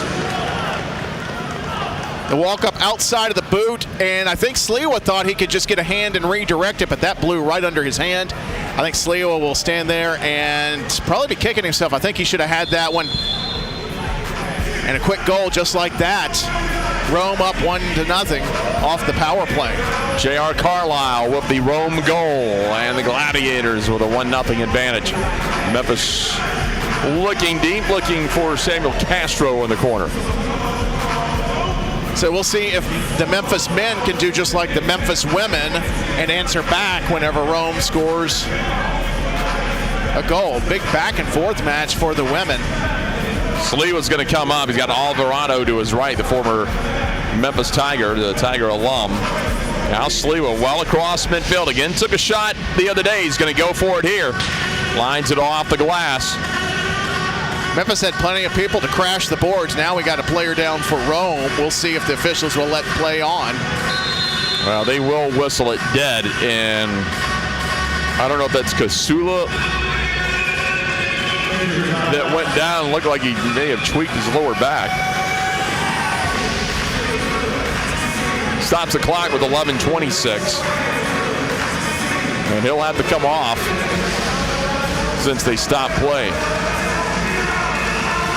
Yep, that's exactly who it is. It's going to be Jacques Kasula, able to walk off under his own power. Still holding that bag over there on the bench. Get a drop ball for a restart. Memphis maintains possession. Back over, they'll work it over to Rothfuss. Rothfuss down to the active roster Sunday night. He's here tonight. Here's shot's going to sail well high by Joe Wayne Laidley. So tonight you have Rothfuss, Williams, and Sela dressed out for the Americans. Valencia was scratched. You got Mike Mears with the ball. Chris Strickland, the other official on the pitch. Rhiannon Dogs in the box as your third official tonight. Memphis with the steal. That one gets slipped up on the glass looking for a rebound. Laidley was over on the left side. Memphis will have to push it back out and reform their shape. To the right side, again, Alvarado. Alvarado works it back over the Rothfuss. Now Sliwa. Memphis getting a half-line change up front. Again, J.R. Carlisle, power play goal moments ago. The early difference in this one. Djordjevic turns. Oh, battle along the boards here as Sharp got tied up. Djordjevic quickly back, moves it back to Rothfuss. Rothfuss now looking up. Look for Djordjevic to be a target man tonight, and Rome knows it. They've been very physical with him at the top of the arc. They've been shadowing him with 2 men floating back and forth. They saw what he did against Columbus. Adamson looking at Djordjevic. Just past him, and the easy pickup back there for Garcia. Take away in a bad play, giving Memphis an opportunity, and a nice save by Garcia, diving to his left. Little venom behind that shot. And Augustin Garcia able to get a strong left palm up and away for the first corner of the night. Corey Adamson will take this. Memphis having 3 all around the arc. And Zacco just to his left. Djordjevic goes in. First is deflected. Adamson tried to follow, and it's going to be out. And Memphis looks like they go to the opposite corner. Nice pickup by far side official Mike Mears. He saw that deflection. And they'll do it again from the opposite side. We'll see if they'll try same thing. And Zacco goes in motion looking for Djordjevic. Put back out Adamson. Trying to force it in. Now here comes Rome. Chance for a counter. Oh, they're getting tied up right now. They're letting him play as Umstead got mixed up. Adamson again. Adamson makes the move, trying to get out of the double team. Won't win this battle, and now Rome. Chance to move to the left side. They'll go up top. Memphis defense quickly getting back. But Rote just able to keep it just momentarily. Adamson pins himself against the board. Sharp left side.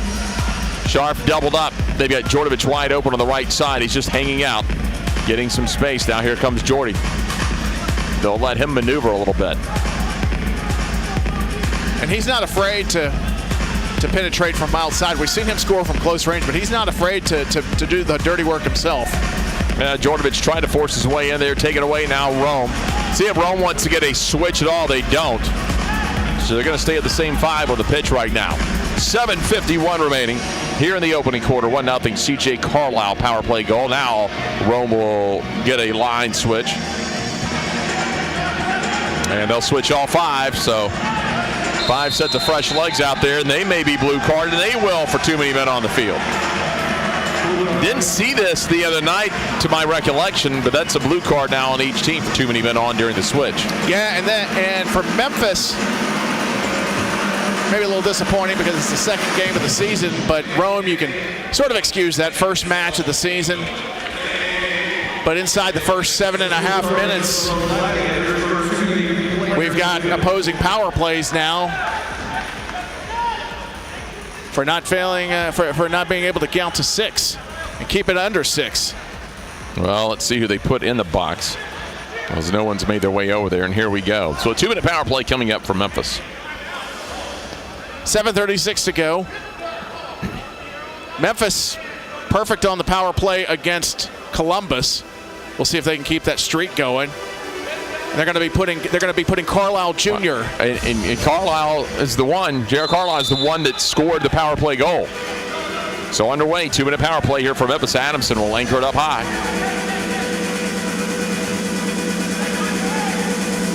Adamson again sends it to the far corner. He'll walk his way up. 2-2 is the formation. Goes high, just sends it well into the stands. Frustrated with himself on that strike. A little bit too much of a lean back there, but you saw what Memphis was doing. They went left side to Djordjevic, and Scharf was camped out on the far post, so if that shot's nearby, he can turn it in. If it's missed just wide, he can also get a boot to it. A little method to the madness there, but turns it over now. Time to kill some clock for Rome. They'll roll it out and try to get a counter so they can get something short-handed. That one rolled a little bit too far. So about 90 seconds remaining in the power play for Memphis. Adamson will bring it up again. He's got Castro to his right. He'll go down toward the corner, find Sharp back to Adamson. Reverses left wing. They do have Zacco in there. puts it into the box, so that one's hit high and out of bounds. That comes off the foot of Jonathan Mendoza. They'll want to move quickly. The clock continues to run. Less than a minute now remaining in this power play for Memphis. Quick on the backside, you had it there, but the missed strike. Castro had the foot angled a little bit too far to the left, had the right side of the net open. Well, the glass moving, another open net opportunity. Sharp puts it in. About 30 seconds remaining on the power play, and Sharp ties it up with a goal apiece. If at first you don't succeed, try again. It got caught under Sharp's foot. Good deflection, good defending by Rome. Just enough separation for Sharp to launch a left-footed strike into the upper 90 of the far post. No chance for Garcia. Memphis knots it up. 2 power plays on too many men on the field. What's the result? 2 power play goals knotted up, 1 apiece. Just over 6 to go here in the first period. Well, that was the first time Memphis had trailed, even though it's just a brief season, but all season, so they come back on a power play and get this match tied up. We'll see if that gets the mojo going for Memphis here. They've got a 2-2-1, back to their traditional formation. They'll back it off, and now they'll try to get that shape going. Castro probing just a little bit, halfway between the yellow line and midfield. He'll drop down. They'll make it a 2-3 and collapse in. So they'll get set to the right side. Good possession here by the Rome Gladiators. Kick, got up under that one. That will send it into the stands along the far side. So we are knotted at 1 here in the Lander Center.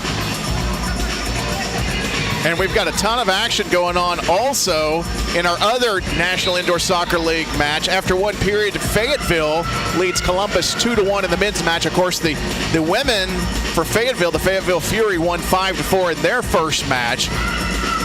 Tell you what, it's been one heck of a night already in the NISL. Here comes Rome. They've got a little speed. Memphis defensively is very quick. They'll get back. They'll stop the initial momentum. They'll let that ball roll up to Sliwa, and Sliwa will just roll it over to his left side. Oh, that's a great ball into space. They'll pull that back, though. Take at least a half-line change. Here's Sharp, your goal scored. In Columbus, let's face it, had a little rough. They decided to bus up same-day travel on Sunday, and then they go right back. So still maybe trying to find their legs up under them a little bit. Yeah, maybe just a little bit, but that was a very competitive first match for the women, and so far, same story on the men's side there, too. I think we're going to see, as the season goes on, a lot of parity in the NISL. I think both matches each night are going to be good. Adamson rockets it and just couldn't get the carom inside. I think he just cursed the post and the crossbar. So are you kidding me? Back up top, and Zacco. A little bit lazy on the pass. Rome doesn't have the numbers, though, so he'll dodge the bullet there as Adamson will take it on the near board. Yeah, and he's not happy at all. He turned around and said, hey, guys, where's my help here? I take the ball away. Give me at least 1 guy on the wing to work with. Memphis able to just swarm back, and he had 4 defenders on him. Great defending by Memphis, practicing what Corey Adamson preaches as the head coach. Memphis gets a switch. Adamson will slowly walk it up. He'll direct traffic. Over right side, Sharp. Sharp with a power play goal to tie it up. So power play goals for both teams. J.R. Carlisle for Rome, and for Memphis it was Mike Sharp. Sharp his 2nd goal of the season. Off the glass and flicked up into the stands. 3 minutes remaining here in the opening quarter between the Americans in the red and the Gladiators in their whites.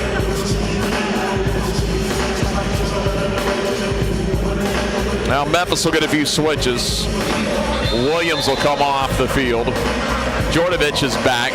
Adamson leads it to Jordovic. Couldn't quite get it through.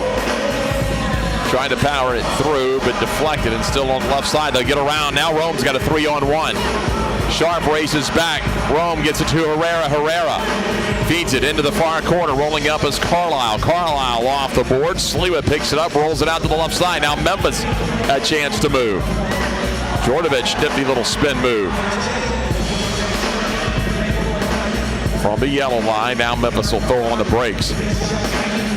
Smart hold-up play by Memphis, switching the field to give Scharf an opportunity to get off to make the line change for Memphis. A 2-1-2 defensively for Rome. Rolls in and just missed the post. The rebound by Jordovic, a little bit light. Here comes Castro.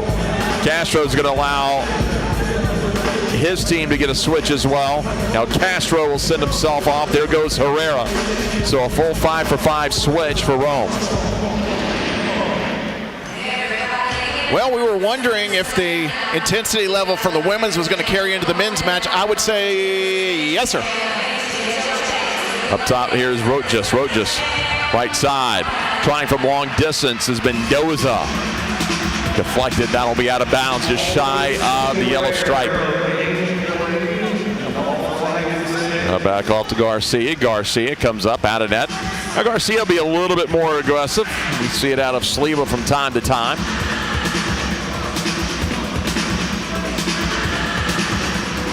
Castellon toward the corner to Wade. Wade lost it now here. Memphis. See, Memphis wants to get a switch. They don't have the numbers. Don't have the numbers, but they've got the momentum. That's Castro. Oh, beautiful 1-2 work with Alvarado and Castro to buy a little time for Memphis. Now left side, Ramirez. Ramirez, soft shot, just rolls it into the waiting arms of Agustin Garcia. Yeah, real low percentage shot there. Not much opportunity to split the goalpost on that one, but it did buy Memphis some time for a switch here for the final 30 seconds of the first quarter. Up high again, it's going to be Mendoza. Mendoza over to the right side. Down to 20 seconds left. Here is Castellon. Right at the midfield line. Down to 12 seconds. And Memphis has Rome going backwards here. And it looks like this may run out the opening quarter of play. A couple of power play goals, Carlisle and Castro. And those are the scores in the opening half, or rather first quarter. 1-1 between Rome and Memphis. Back with the second quarter in just a moment.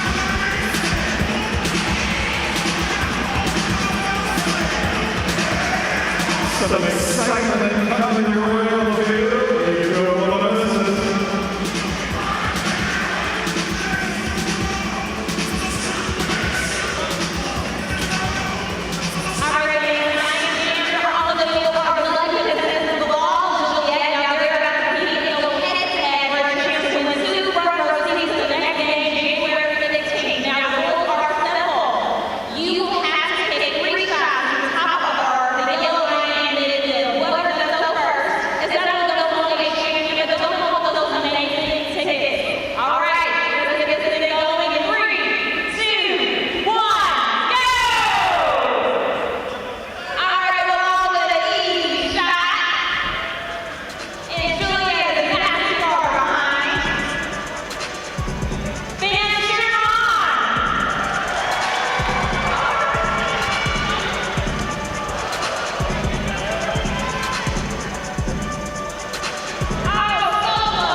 It should count.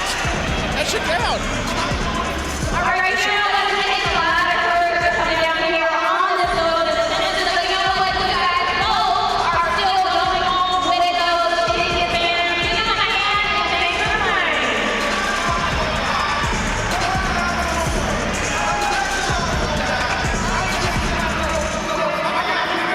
Ladies and gentlemen, this time I'd like to ask all active military personnel and veterans in attendance to please rise. The Memphis Americans and all our fans here want to thank you for your service Let's hear it for all active military personnel and veterans that are here tonight. Thank you for your service, commitment, and dedication to our great country.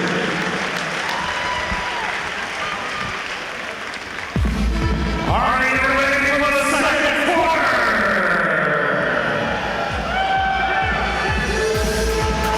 Well, a 1-1 match through one quarter of play here at the Lander Center. I'm Jeff Brightwood alongside Tim Van Horn. A couple of power play goals. We'll see what's in store here. Again, Rome's first match, second match for the Americans, who were 6-0 winners on Sunday night. Yeah, a couple of power plays off of too many men on the pitch, and both teams paid the price for it.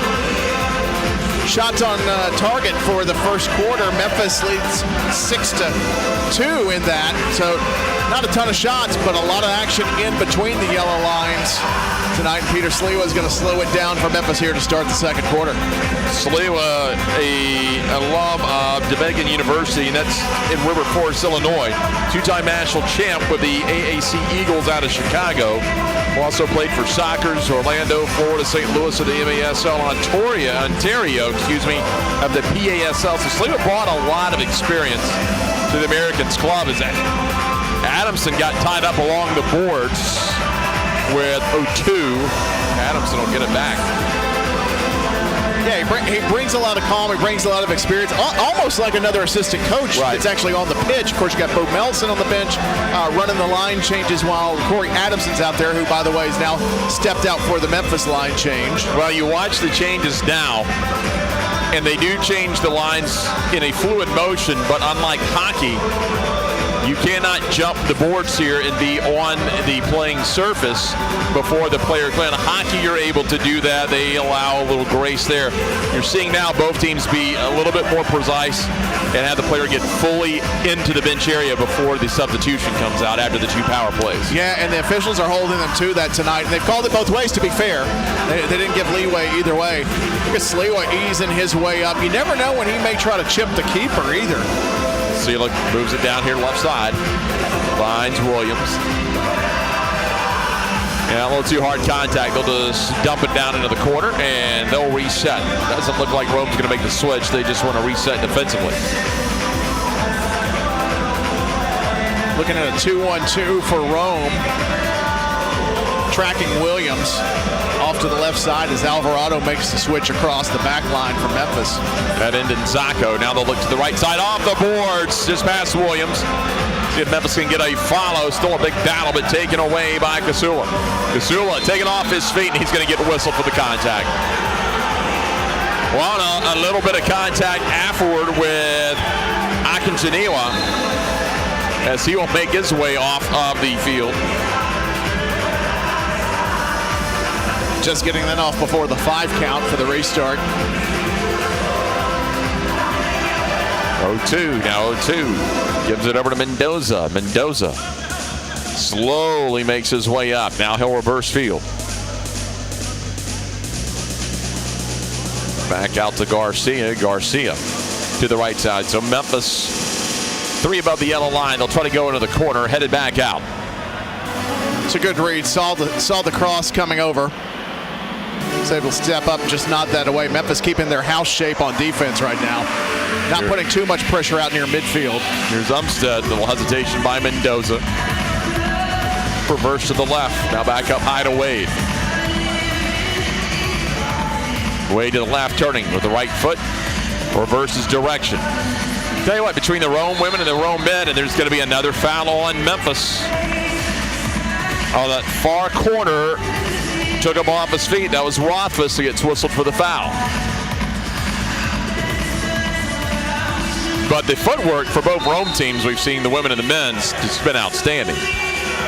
Oh yeah, it's been terrific. They've also played the caroms very well, coming in first match, not just in the season, but as a franchise, able to play these boards at Lander Center, and they do for the most part bounce true. Not a lot of nooks and crannies like the old Boston Garden. Right. These boards really haven't been pounded on since the River Kings went under. That's what, 8-9 years ago, on hiatus. I think it's a permanent hiatus, unfortunately. We love the River Kings, but it looks like it's a permanent hiatus. Oh, that was a dangerous situation there. Sharp coming back mindfully, clearing that back to Sleewa to finish the line change. So Memphis will get a full switch. Adamson calling for the ball. I think he's looking for Castro down the wing. We got Ramirez camping out up high. He's going to get doubled up. He's taken down hard. That's going to be a deuce. Got the card. He went down funny. I was afraid something happened in that left leg at first. And hope it didn't, because he went down. I don't know if we're going to replay on that one. But Adamson over there checking on him. He is going to be up and okay. And that's Castro who went down to the corner. So a 2-minute power play coming up. And it's going to be Terry Wade who's whistled for the foul. Memphis 1 for 1 on the power play tonight. Here's another look at that play as Castro tries to get by. Yeah, and he caught him with a swipe across the outside of the left ankle. So Memphis now with the power play here with 10:15 to go in the first half. With Adamson over into the far corner. Trying to sit in the box, banked off the boards. Rome has a chance for a clear as they'll get tied up. And a whistle there, but nothing that'll send anyone to the box and even things up. So Memphis stays on the power play. They got 1:35 remaining on the power play. Now the Gladiators trying to push it up shorthanded. Back off is Kasula, sends it back to Garcia, the keeper. Kasula right side, they're going to pressure him. Here comes Nzako. Good positioning by Castro, but maybe too good, too tight. Jordy Djordjevic with just enough contact to draw the foul, but would have had a really nice opportunity coming right down the middle. 2 going down maybe a little easily. They're going to stop the clock, not allow time wasting on the penalty kill, except during the actual run of play. Good officiating there. Chris Strickland. You got about a minute remaining in the power play for the Americans. Right now, they've just not been able to get anything on this power play really organized well enough to have a good opportunity as this one's sent into the stands.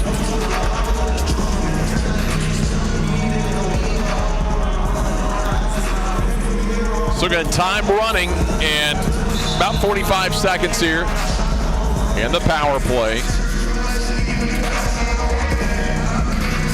8:50 remaining in the opening half. Still tied at 1. Adamson gets it through, turns, and a great save by Garcia to his left. Best opportunity out of that power play for Memphis. It's got about 20 seconds remaining.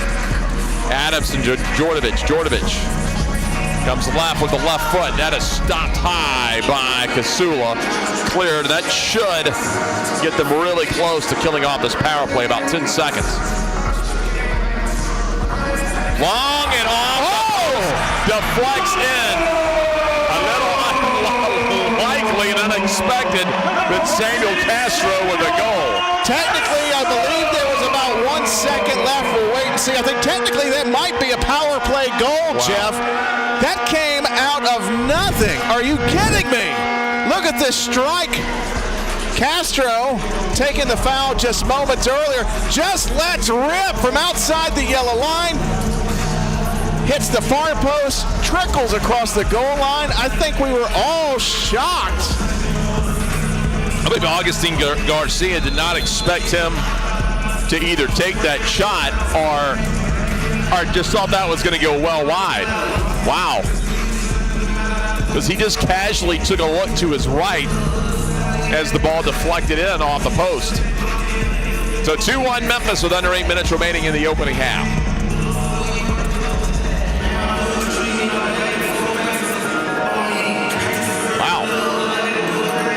So now Garcia is going to push up. They'll basically go with a 3-3 here. Now with a two-man back. They're going to move one of the defenders up. And they're taking a calculated risk here because Memphis is going to press with Garcia coming so far up.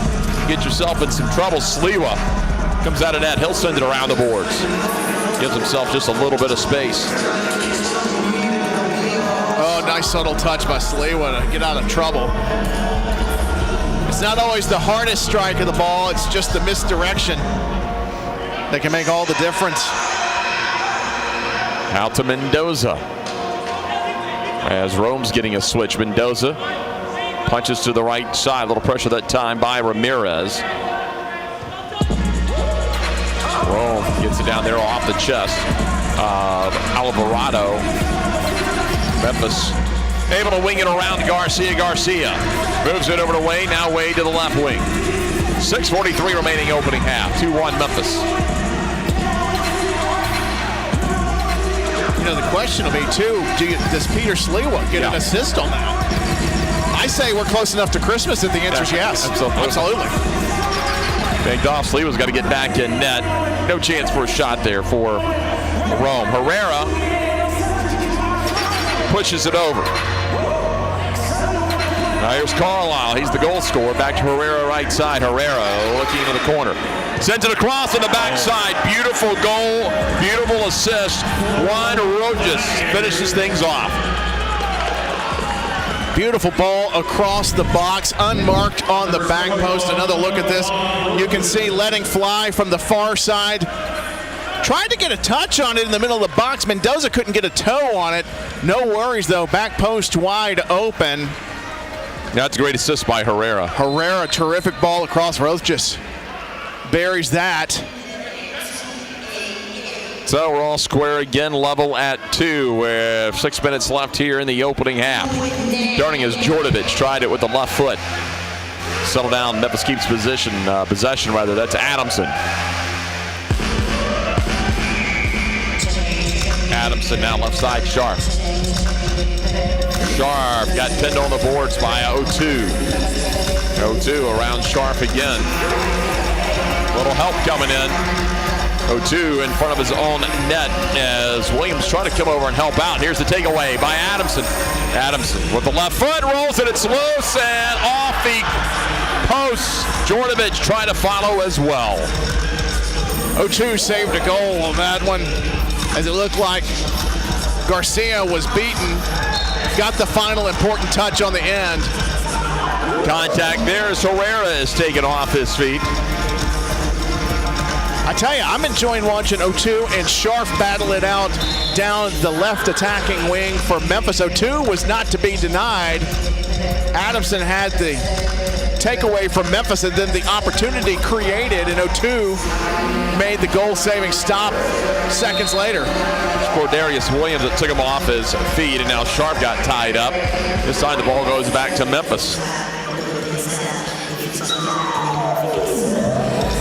Corey Adamson goes far corner. Battle for position. Late whistle as Djordjevic was over there, but they will call contact against Juan Rojas. Physical play by Rome, trying to keep Djordjevic in check tonight. He's had a couple of decent looks, but he's had to work for everything. Much harder tonight compared to what he had opening night against Columbus. Kasula now over to the right side. Carlisle back over to Kasula. Still reverse field. Boy, and Rome's drawing the Memphis defense away. Gladiators briefly had a big opportunity with Castillon all alone in the corner. Never saw it. And a late whistle there. That'll go against Rome as Memphis will roll Williams off of the field. 3:45 left here in the opening half till level at 2. Left side, Castro. Touch up, Adamson gets the turnover for Memphis over to Ndenzako. Quick pass, Castro again. Ndenzako pushes back off. It'll be Sela. Into the right corner, off the glass, backdoor if he can get a good boot on it. He had the velocity, but not the accuracy. Oh, good move by Laidley. Laidley getting held up. Back along the board. Oh, and just a miss kick that time. Sela a little bit ahead of that one. Looked like he may have caught it with the back of the heel. Good opportunities by Memphis. Disappointing to see a turnover off of a bad touch there, but Memphis putting some good pressure on. And Rome will slow it down, see if they can get some fresh legs out there and return the favor here. So we just drop under the 3-minute mark. So it'll be Herrera. Moves it back to Garcia. Garcia's going to push up again. So an empty net. Garcia swings it to his left. Memphis 3 high, 2 deep. Herrera again over to Garcia. Garcia right in the center circle. They do have Casula rotating down in front of Sliwa right now. Here goes Herrera. Hesitates on the shot. Garcia pushes back across. Watch Mendoza on the back post, far side. Could make another run here. He's been working that slot for the last 45 seconds. He hasn't seen a touch, though. They've been trying to push the left side. Well, a little hesitation on the initial shot, looking for the deflection off of the boot of Castro. Minute 37 left. They'll push it through the box, and it'll go all the way to Adamson, gets it up to Ndenzako. Zacco works back to Sliwa. Now Memphis is going to get a switch. They'll switch everyone out, and they'll take their time as Adamson will just hang out here with Sliwa over to his right.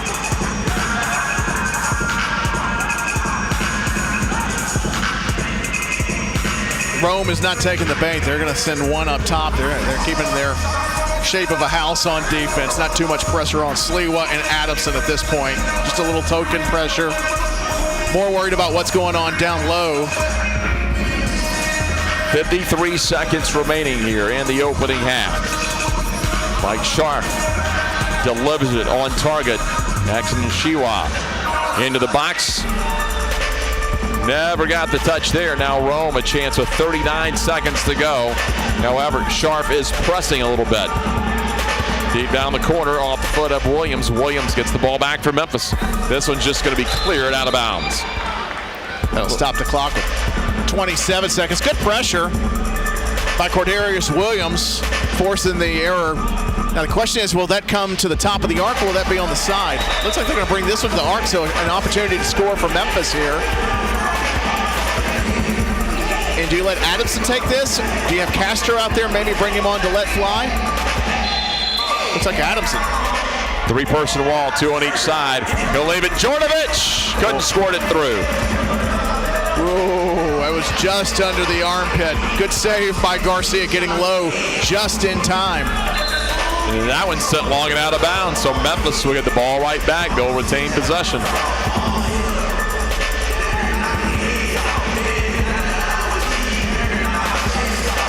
$14 seconds. Saw him go short last time to the left side.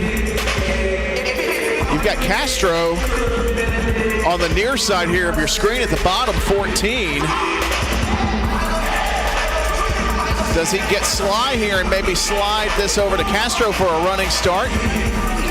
Jordovic was the target last time. Or does he just have a go at it? He is. It's going to get knocked out as Follow knocked out as well. Down to 10 seconds to go. Jordovic, hard contact, and he got away maybe with a hand high in the face. Here's a whistle, and it looks like Herrera. Play resumes with 3 seconds. Ndenzako, that should have been blown dead. They may go back and put around 10 seconds back on the clock, but he is down after taking. But Jordovic look, I don't know if it's until. Let's take another look. Let's see what we got here. It looked like it was under the chin. So he didn't swing the arm, he didn't catch it with the shoulder. That is going to end the first half. They're going to let the time run out. So we played 1 half of play for the Landers Center in the men's match. A couple power play goals in the first half. We are tied at 2. We'll be back later for the third quarter.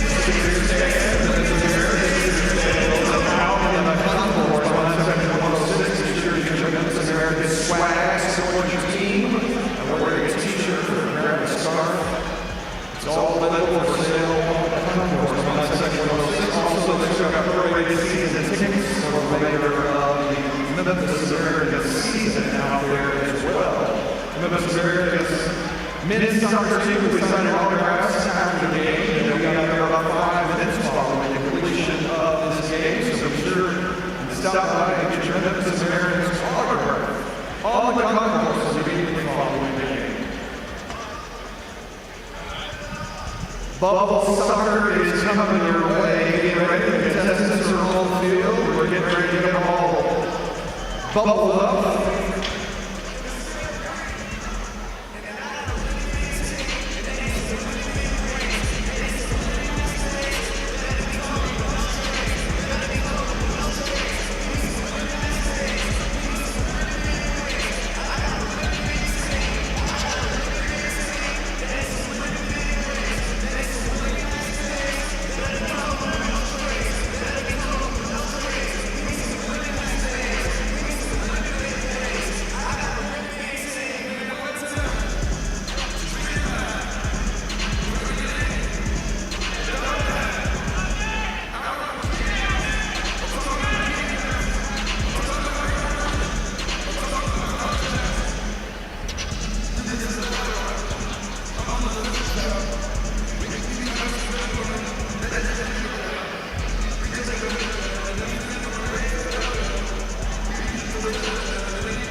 It's okay, concession stands are open on the main concourse. Some of the players are always listed in the lane of the concessions, so be sure to keep yourself fresh and ready for more Memphis American soccer.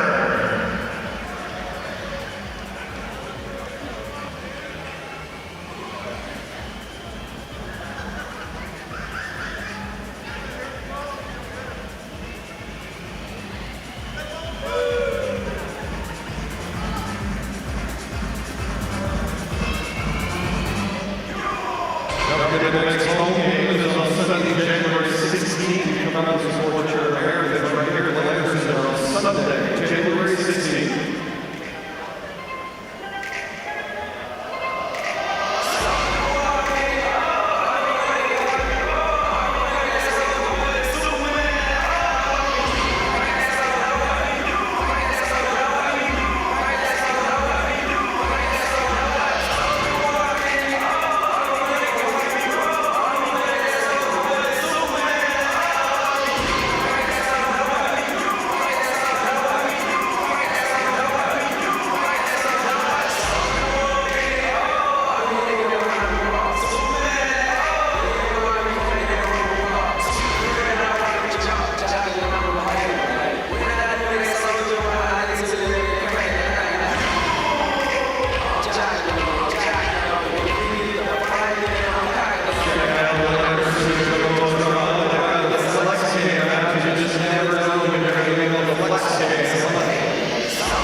2-2 as we get set to go to the second half here in Memphis. 3 power play goals. 2 for Memphis. It started off with Rome, Jared Carlisle, assisted by Jacquez Casula. And then Memphis came back on the Mike Sharp power play goal. And that ended the first quarter. In the second, it was Cordarius Williams, assisted by Peter Sliwa. And then it was Juan Rojas, the only even strength goal in the first half. So that brings us to the 2-2 result we have right now with 30 minutes to go. It's been the theme for tonight. Back and forth. Same thing happening in the women's match. Fast start here for the Americans and the Gladiators on the men's side of things. And they'll drop it back to Peter Sliwa. Run the offense out of the back. Joe Adamson will possess it to the right. Swings it back over the left side. Moving into the middle now is Lately.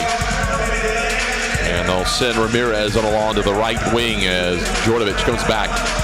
Adamson just dumps it in that time. Easy. One hopper off the near boards. Herrera to the right side, and now Rome's got some numbers. If they go deep, they'll find Herrera. Herrera does have Castro to his left. Quickly, the gap is closed by Djordjevic, though.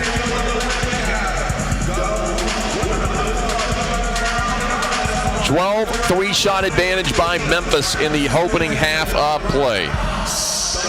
For Rome, 4 saves for Garcia. For the Americans, Sliwa did not come up with a official save. Gave up the 2 goals, but no saves. About 90 seconds in here to the second half. Memphis trying to get ahead with 6 points in the table. The women are sitting there after their win tonight. Here's a long shot just off the right 90, and that's Djordjevic there that picks up the loose ball. Just heads it in. I can't wait to see the replay because I don't think anybody was expecting it to clear so softly. There's the original inbound. You've got Garcia leaping. He's out of position at that point, and really, if just Djordjevic makes clean contact, that's trickling into the net. He does just that. And in the opening moments of the third quarter, well, he didn't have to do too much. Just got to put his head down and carry him right at him. So at 3-2, Memphis advantage now. Early on, less than 2 minutes, about 1:42 into the second half. Memphis has the 1-goal advantage. Garcia into the corner. Dangerous ball. Sliwa is there on the shot by Rojas. Right side now, Memphis going to try to pick up the pace. He'll swing it out left side. That's Lately. Lately trying to break free of 1. Couldn't break free of a 2. They wanted a handball. There's no whistle. Lately again will work it. Rolls it around. Takes a little skip off the base of the board, but right into the hands of Garcia. Good near side battle with Danke. Rome a little back and forth on possession. Rome able to strip it free, but Memphis getting it right back. Now Sliwa will take a long look up. He'll just deliver it to his right, Alvarado. Now Sliwa will come out of goal. He's going to go long. Far boards. Off the chest of Castro. They've got Sharp waiting on the back door. He'll come back high. Sharp now right side. Sharp rockets one. And that one off the glass of the control room here at the Landers Center.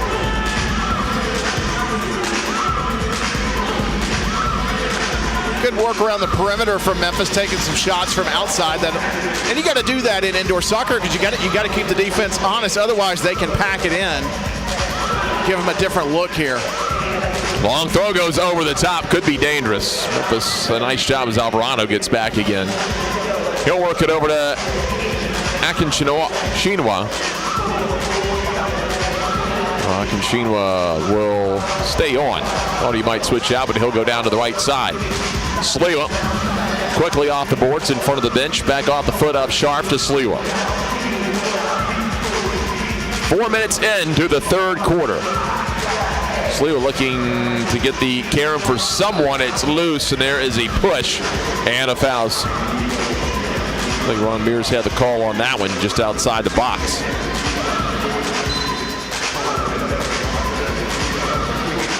Now over to Mendoza. Mendoza sends it up right back to Mendoza. We'll try to maneuver this maze. The Memphis defense back yet again. Great job defensively by Mike Sharp. He just tied up J.R. Carlisle. Yeah, and no panic there either. Good team defending by Memphis. They were able to just work that around and out of trouble. Corey Adams says, Sharp, get on down the pitch. I've got this. Let's set our tempo. Get down into the attacking third, see what they can do. Well, Adamson will send it into the center. That's going to be Williams. Chinois. Nowhere to go there. 3 defenders for Rome. Adamson taking a long look. Got a couple in the middle, 2 on the wings. Going to go back door. Not there. Memphis will just be patient. Right back to Corey Adamson, the head coach and defender. Little chip shot in. And Rome anticipated that one. So Memphis will kick here from the near sideline.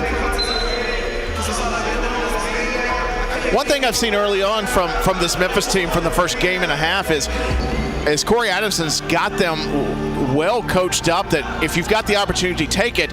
If you don't take that extra heartbeat, just drop it back. Adamson first had it deflected. So he had the first strike there, but it's Garcia who knocked it down. That will get out of bounds on the far side. So Memphis is going to have it opposite side now, and Adamson will take it for the Americans. Adamson, a goal and assist on opening night. Also grabbed 2 wins as the head coach for the women and the men. Terrific pickup by Sharp. Shielding off the boards, dropping it back to Sleewan. That's going to give Memphis a chance to make a full line change here. Adamson will stay on. He'll be the only exception here. Sleewa back to Adamson, left side. Adamson from deep. Knocked down. Rome trying to clear. They are going to get it out of their defensive third. Maneuvering with the ball that time is going to be Castro. Castro gave it up. And there is a little bit of contact, J.R. Carlisle. So the ball will be right at midfield for Memphis. 8:18 left here in the third quarter. Again, a 3-2 Americans lead as Memphis on top by a goal. Out left side again now. That's going to be Alvarado. Alvarado moves it up quickly to the right side, deflected, and there's another goal for the Americans. Looks like Joe Wayne Lately. So Lately found it open up the middle. The outstretched foot, that's just bad luck. And then Joanne Lately never gave up on the play, puts his laces through the ball, keeps it low. That's a worm killer right there. No chance for Garcia, and Memphis extends its lead. Second goal of the season for the Darton College alum Joe Wayne Lately. As it's now 4-2 Memphis with under 8 minutes remaining in the third. Off the glass, and Sleewa comes out. Quick roll down the right side here to Castro.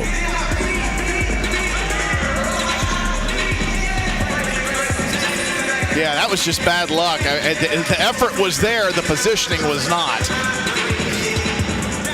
for the Gladiators. Now Memphis, if they can put a little separation between themselves. Well, quick push there, and they are giving the business to old Chris Strickland over there from the Rome bench. Did not like that call. As quiet as Columbus was on Sunday, Rome is not so much. Very, very vocal team. From the top to the bottom. Well, you remember Mike Seidel and Corey Adamson got into it the last couple minutes of the women's match. Oh, misplay by Sleewa. One-on-one, rolls it in and got caught. And let's say that just not, to be honest, just not a great pass. Not enough on that pass. Easy pickup and an unfortunate goal against Sleewa. Yeah, worst possible scenario is the ball just a scuff.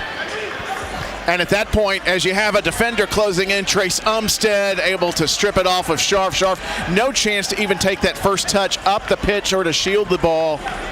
a lose-lose situation for Memphis, and just like that, with 6:50 to go in the third quarter, I think that just breathed new life back into Rome. After a demoralizing goal, they were able to basically steal one off of essentially nothing.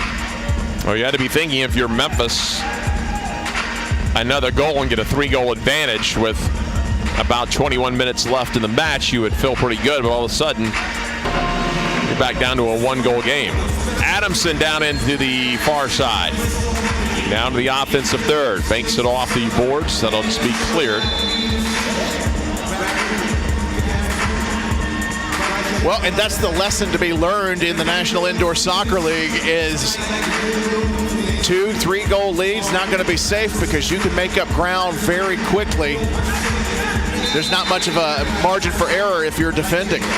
Adamson. Hesitation now will take the shot.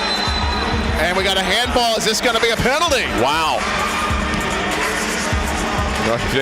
The Rome bench was animated a while ago. They call this a handball and give him a penalty shot.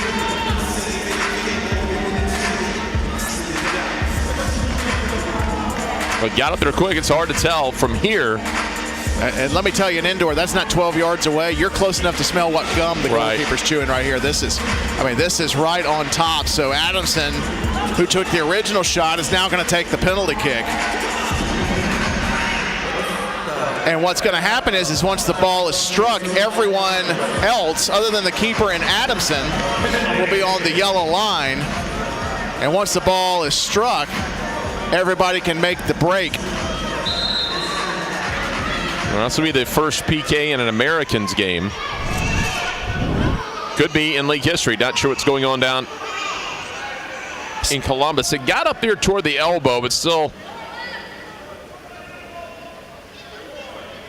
couldn't tell quite from that angle. He had 2 or 3 bodies in the way. There we go, Adamson. And they'll get the goal back. Second goal of the season for the head coach and starting defender, Corey Adamson.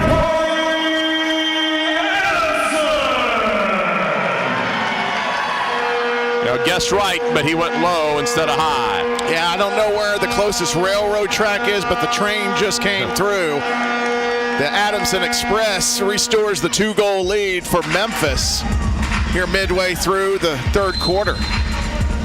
Most of the way through the third quarter. 4:52 remaining. Time flies in the NISL. 5-3 Americans. And now you try to clean things up. If you can grab the 3-goal lead going into the fourth, would make it very difficult on Rome. Over to the near corner, it's going to be Rofus. Goes line Djordjevic. Djordjevic turns the head lately. He does have lately to his left. Djordjevic tried to muscle his way in. Couldn't skip over the double team. Broken up by Umstead. Umstead taken down behind the plays. He got tripped up. Here's Sliwa out. Makes it off the boards. And Memphis will find Joanne Lately. Crossfield now. Finding Rofus. Through a little bit of traffic, Memphis in the middle of getting a switch. Now they have all 5 on. Rofus again, got away from one. Tried to poke it through, should have used the boards. Nice job on the boards that time by Williams. Williams trying to muscle his way in, waiting for it, but a little ahead of it. High is Castro. Left side. A ricochet and follow goes high again. Settled down by Castro now on the right side. Castro gives it up to Ramirez. Ramirez couldn't get much on it. Couldn't get it settled down off of that turf. And Sharp able to keep the ball for Memphis. Somehow, some way, keeping Rome on the pitch. Still no line change for the Gladiators. They got to be getting gassed right about now. Will Memphis keep the pressure up, or will they try to make the switch themselves? It looks like they're going to try to keep Rome on. Here's Alvarado. Alvarado pushing into the boards that time. Good job defensively by Jonathan Mendoza. And we got a man down in the far corner. Mike Mears, official on that side. I'm not sure if that was Mendoza, who, the defender. Yeah, that's exactly who it is. Jonathan Mendoza. So 2:53 left here in the third. A 5-3 Americans lead. And Mendoza's still behind, down behind the plate. And Mendoza did a nice job here to ride Alvarado off. But also caught it, looked like, on the right side of that ankle.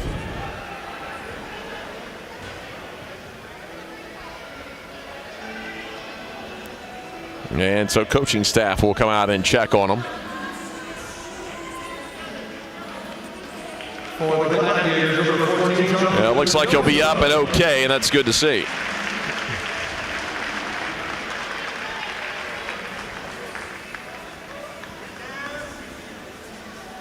So still a 2-goal lead here. 2:53 left in the third as we're about ready to resume play. And only 6 total shots this period, but they've been pretty darn accurate, much like they have been the entire match. 4 for Memphis, 2 for Rome. Memphis leads 16-5 total shots.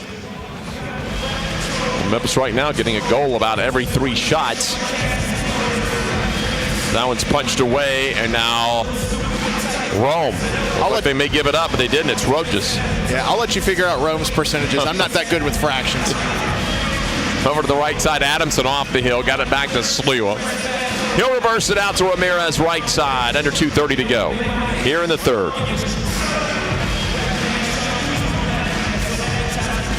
So Adamson gets a little air under it, banks it off the glass. Some shoving going on down there between Akinshiniwa. And that foul is going to be on Memphis, so that'll give it back to Rome in their own territory. They'll bring it back over to that far corner. All right, so next foul against Memphis. It's a 2-minute penalty. And let them play. Trying to get it through. Got stonewalled. Rojas ahead. Has a chance here with Castro right at Sliwa.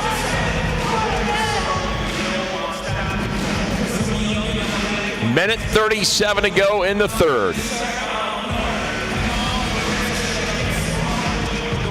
Well, Adamson will make a long, slow walk up the field.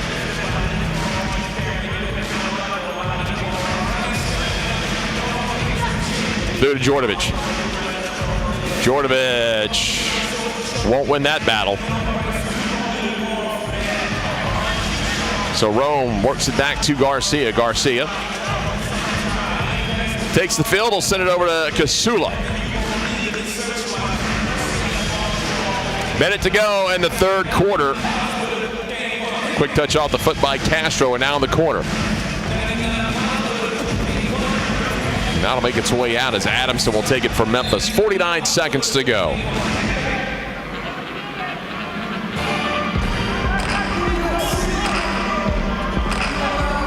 Sliwa over to Adamson. Now Adamson makes one nice move. Ball rolled a little bit too far. Couldn't keep possession. Helping out, coming back with Sila. Keeps it for the Americans. Now Adamson with the left foot. Had someone on the back door as well. Not a bad look. Had Scharf streaking in near side of your screen. As Rome pressed 3 in the attacking half, daring Memphis to try to break the lines. Under 10 now. Down to the last 5 seconds. See if they take one long shot here. And they will not get a shot off, and we're through 3 quarters of play from the Landers Center. And the Americans are on top, 5-3.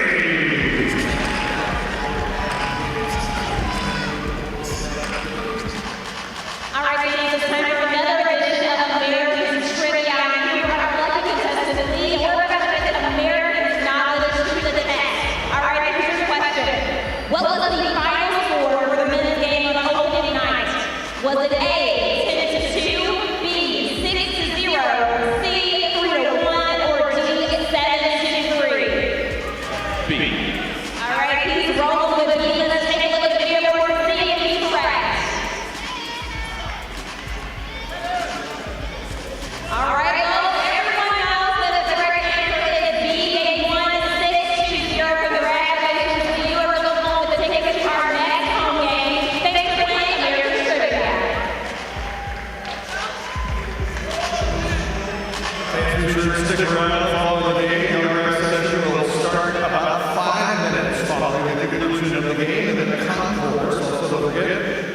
season tickets on sale there now at the merchandise stand just outside section 106.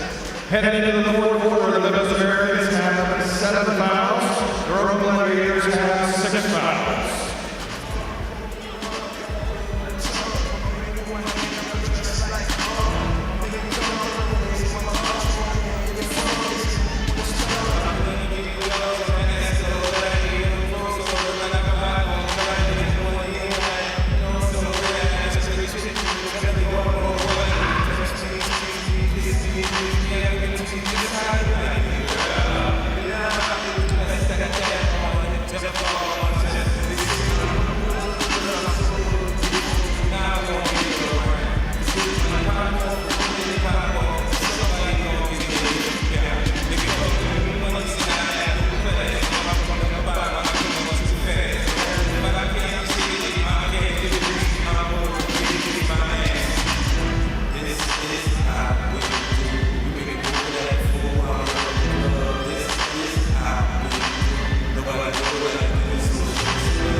Set for the fourth quarter of action from the Landers Center, and Memphis with a 5-3 lead over the Rome Gladiators. Memphis trying to get to 2-0 and stay atop the 4-team league table early on through 2 matches. Memphis has it to seal it back over to Sliwa. Coming over near wing now, it'll be Sharp. Sharp through traffic. Memphis might have something going here. Going to be up to Williams, and that one is deflected back out. Broken up, and now Rome trying to counter to the right side. It's going to be Umstead high.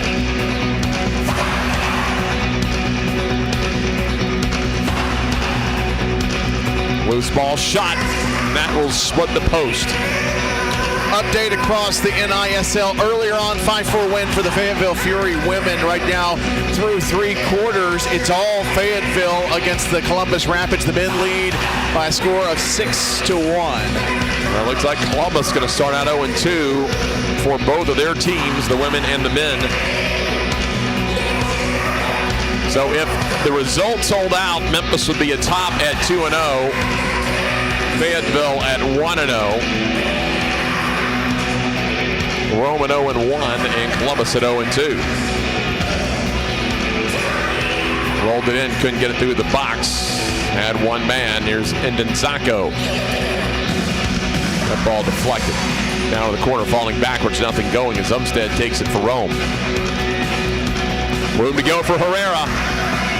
Herrera 1-on-1 with Sila. Turn, shoots right to Sliwa, who lets it roll up into his gloves. It's good defending by Sila. Got just enough body to put him off. Make that pretty easy save there for Peter Sliwa. And here's Laidley settling the ball down, buying a little bit of time for Memphis. Laidley goes deep. Think that went off the back of the head of Kasula there. Keeps possession for Memphis, though. Up high, Jordanovich has the man to touch. It's just going to be wide. It looks like that was Williams. Check that. That was Rothfuss, excuse me. So Adamson begins to move. Right side, banks it off the boards. Finds Rothfuss again.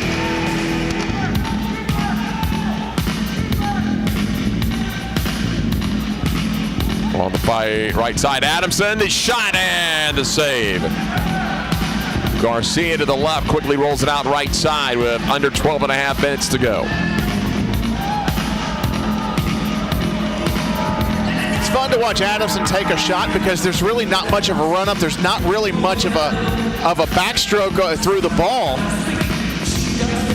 Off the glass, Sliwa lets that one carry him out. Yeah, Adamson makes a lot out of really very little motion. Very efficient shooter. He's a goalkeeper's nightmare. A lot of times you can watch a guy wind up and know he's about to fire. You just don't know what Adamson's going to do. They'll punch through. Back defensively is Rothfuss, and Rothfuss taken off his feet. That'll be a foul on Rome. It looks like they are going to whistle Jeff O'Toole. O'Toole pleading his case there in the corner. 11:33 and rolling. Yeah, here's a look here. Yeah. A little bit of a trip there. Nothing vicious, but enough to put off the American player. There's Williams. Through, and that ball still loose. Kicks it away. Had Sharp right there, but Garcia couldn't control it on the initial save. Well, that's good awareness, though. Just outside the box, played it with his feet out of danger. Smart play by Agustin Garcia.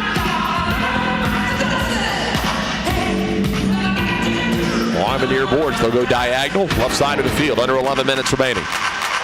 Big push offensively. They'll play on. Right to Sliwa. An easy pickup. Is O'Toole just a brick wall?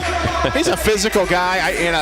He gives as good as he gets. He's a fun one to watch for Rome. He's not fun if you're an Americans fan, but if you're a fan of just good, hard soccer. Both teams got to be careful here. Next foul will be a 2-minute penalty. And speak of the devil.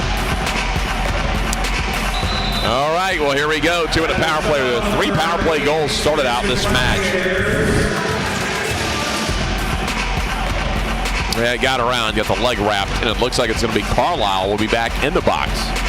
Nope. They're going to call it. They're going to call that 8th team foul. It looks like.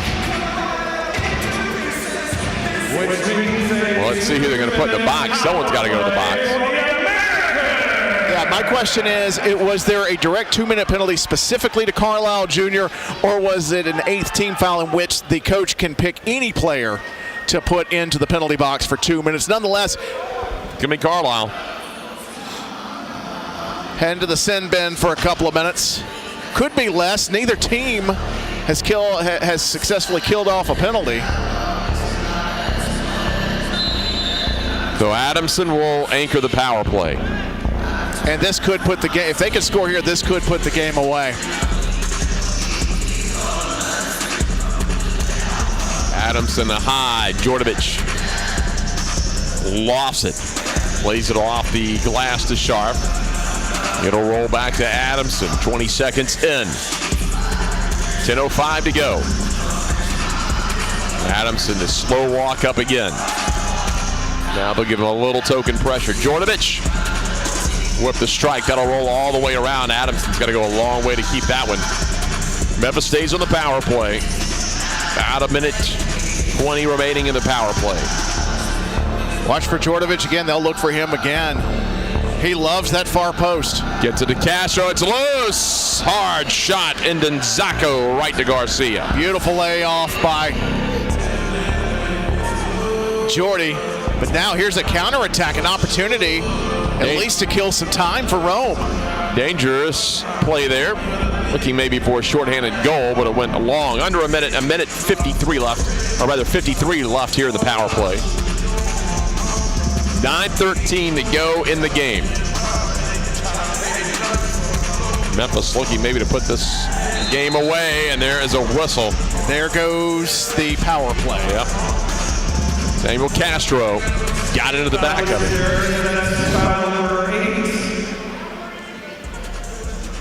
And so should have 4-on-4 here for about 30 or so seconds. And it's going to turn into a Rome power play. Here's where the game could get really fast. 4-on-4. It certainly will reveal whether or not you've been doing your cardio. A lot of ground to cover. The Americans will go with a 2-2. They'll go with the box on defense. Pinned over. Adamson's got him pinned. A little bit of help from Sharp coming over. Here's a shot. Deflected high of the net. That'll get out of bounds with 8:45, and the power play, or rather the even strength, will be expiring here in just a few seconds. It's Carlisle making his way to open the door. It's good defending by Adamson against a much bigger O2, but O2 with a nice spin. Tries ball clear. Here comes Carlisle. Now a power play for Rome. 5-on-4. And they'll have about a minute 20 on power play. Memphis drops back into a box once again, momentarily set for a diamond. Djordjevic. Just an easy shot for Djordjevic, no whistle. Adamson, little chip shot, gets it out of the defensive third. About a minute or so left on the power play here for Rome. They'll get it over to Danke, right wing. Moves it down to Carlisle. Carlisle rolls it in, cannot get the turn, just lost his footing. No whistle, and now a shorthanded opportunity with Djordjevic to make the move. He can't. Too heavy of a touch. Easy giveaway for Rome. And now Adamson's going to get whistled for the handball. Got him up on the arm.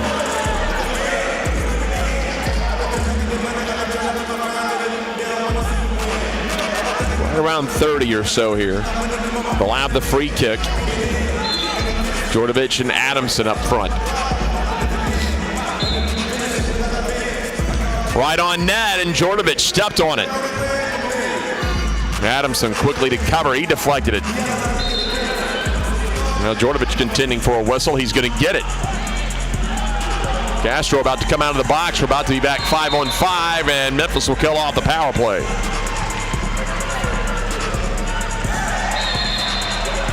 Now a lot of whistles as Danke taken off his feet. It was Castro that got up under him. Under 7 minutes to go here at the Landers Center. Danke down on the right side. Delivers it down low. Finds O2. O2 swings it around the boards. Had some awkward side spin there. That one flashed right across the crease for Peter Sliwa. Now Memphis a chance to break with the right pass, and they get it. And Nzako to the left foot. Garcia with the save. Nice save. Was that a double save? I think he made the save, and then it deflected right off of Trace Umstead, and then it came right back to Garcia.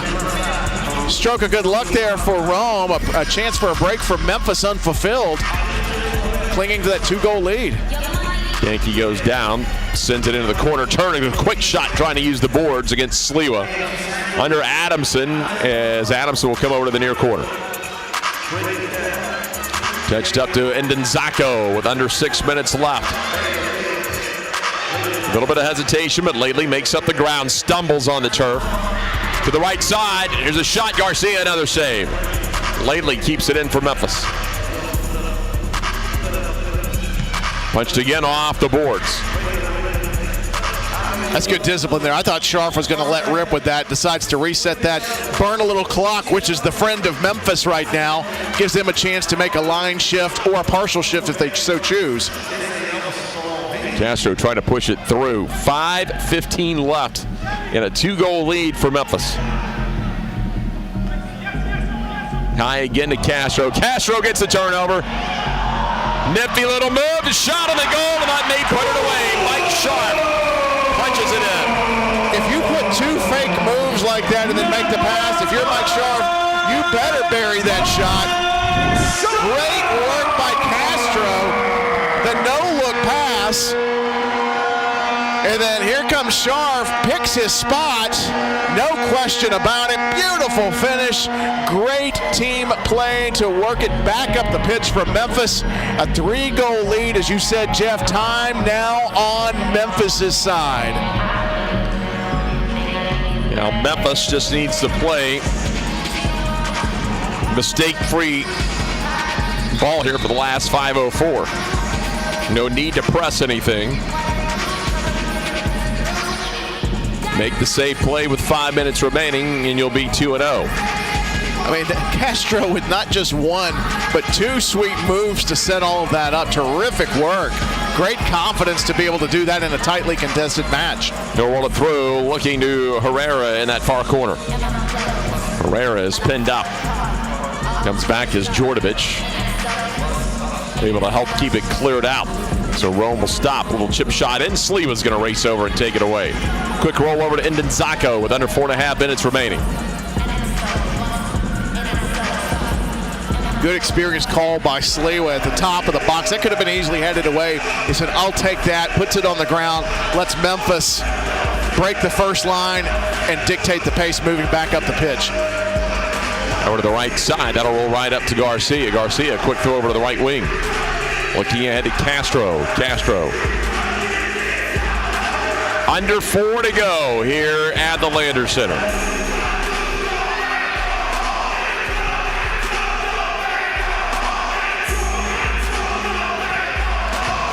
That's through and stepping in front of that one that time. Like Williams, and now here is Garcia. He's going to play up. They've got to they're going to have to risk that now. There's the shot, and Sleeva with one hand to his left. Did he just palm the shot? Yep.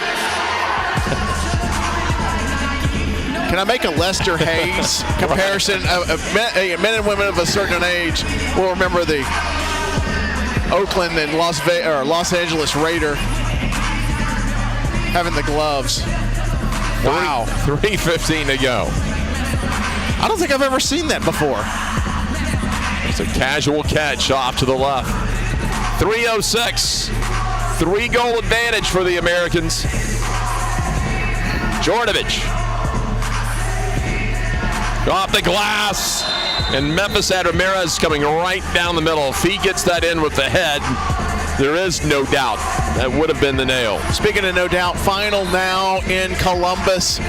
Dropping another match, this time to Fayetteville. Final score, Jeff, 11-1. A very productive fourth period for the Fayetteville Fury as they sweep on the road their opening night in franchise history. What, the 11-1? Yeah, 11-1. Wow. Yeah, Columbus struggling offensively, at least the men's team. Being shut out, that's 17-1 in the first two matches. 2:17 to go. Memphis just trying to play this one out. And the Memphis men will be +9 as far as goal differential as well.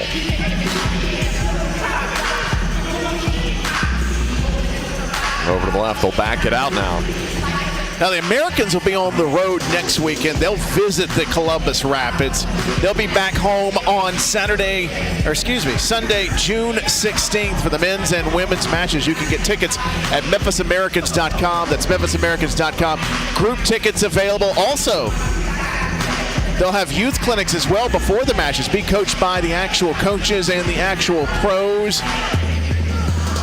And always, you can find out player profiles and so much more. Again, that's at MemphisAmericans.com. 1:21 left.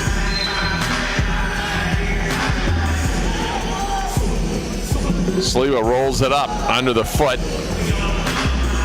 Take it away. Here comes Herrera.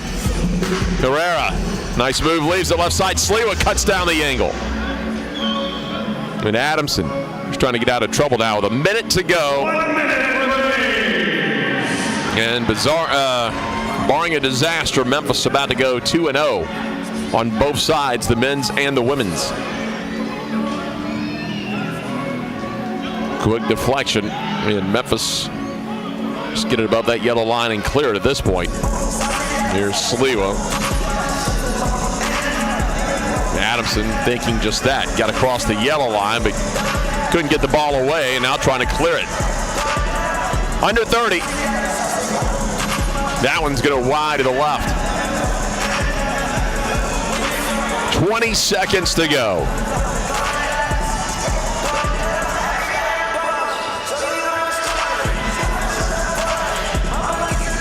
Down to the last 10 as Garcia moves it out to the right side. It was tight for a while, but Memphis, they pull away in the second half, and the Americans are going to improve to 2-0.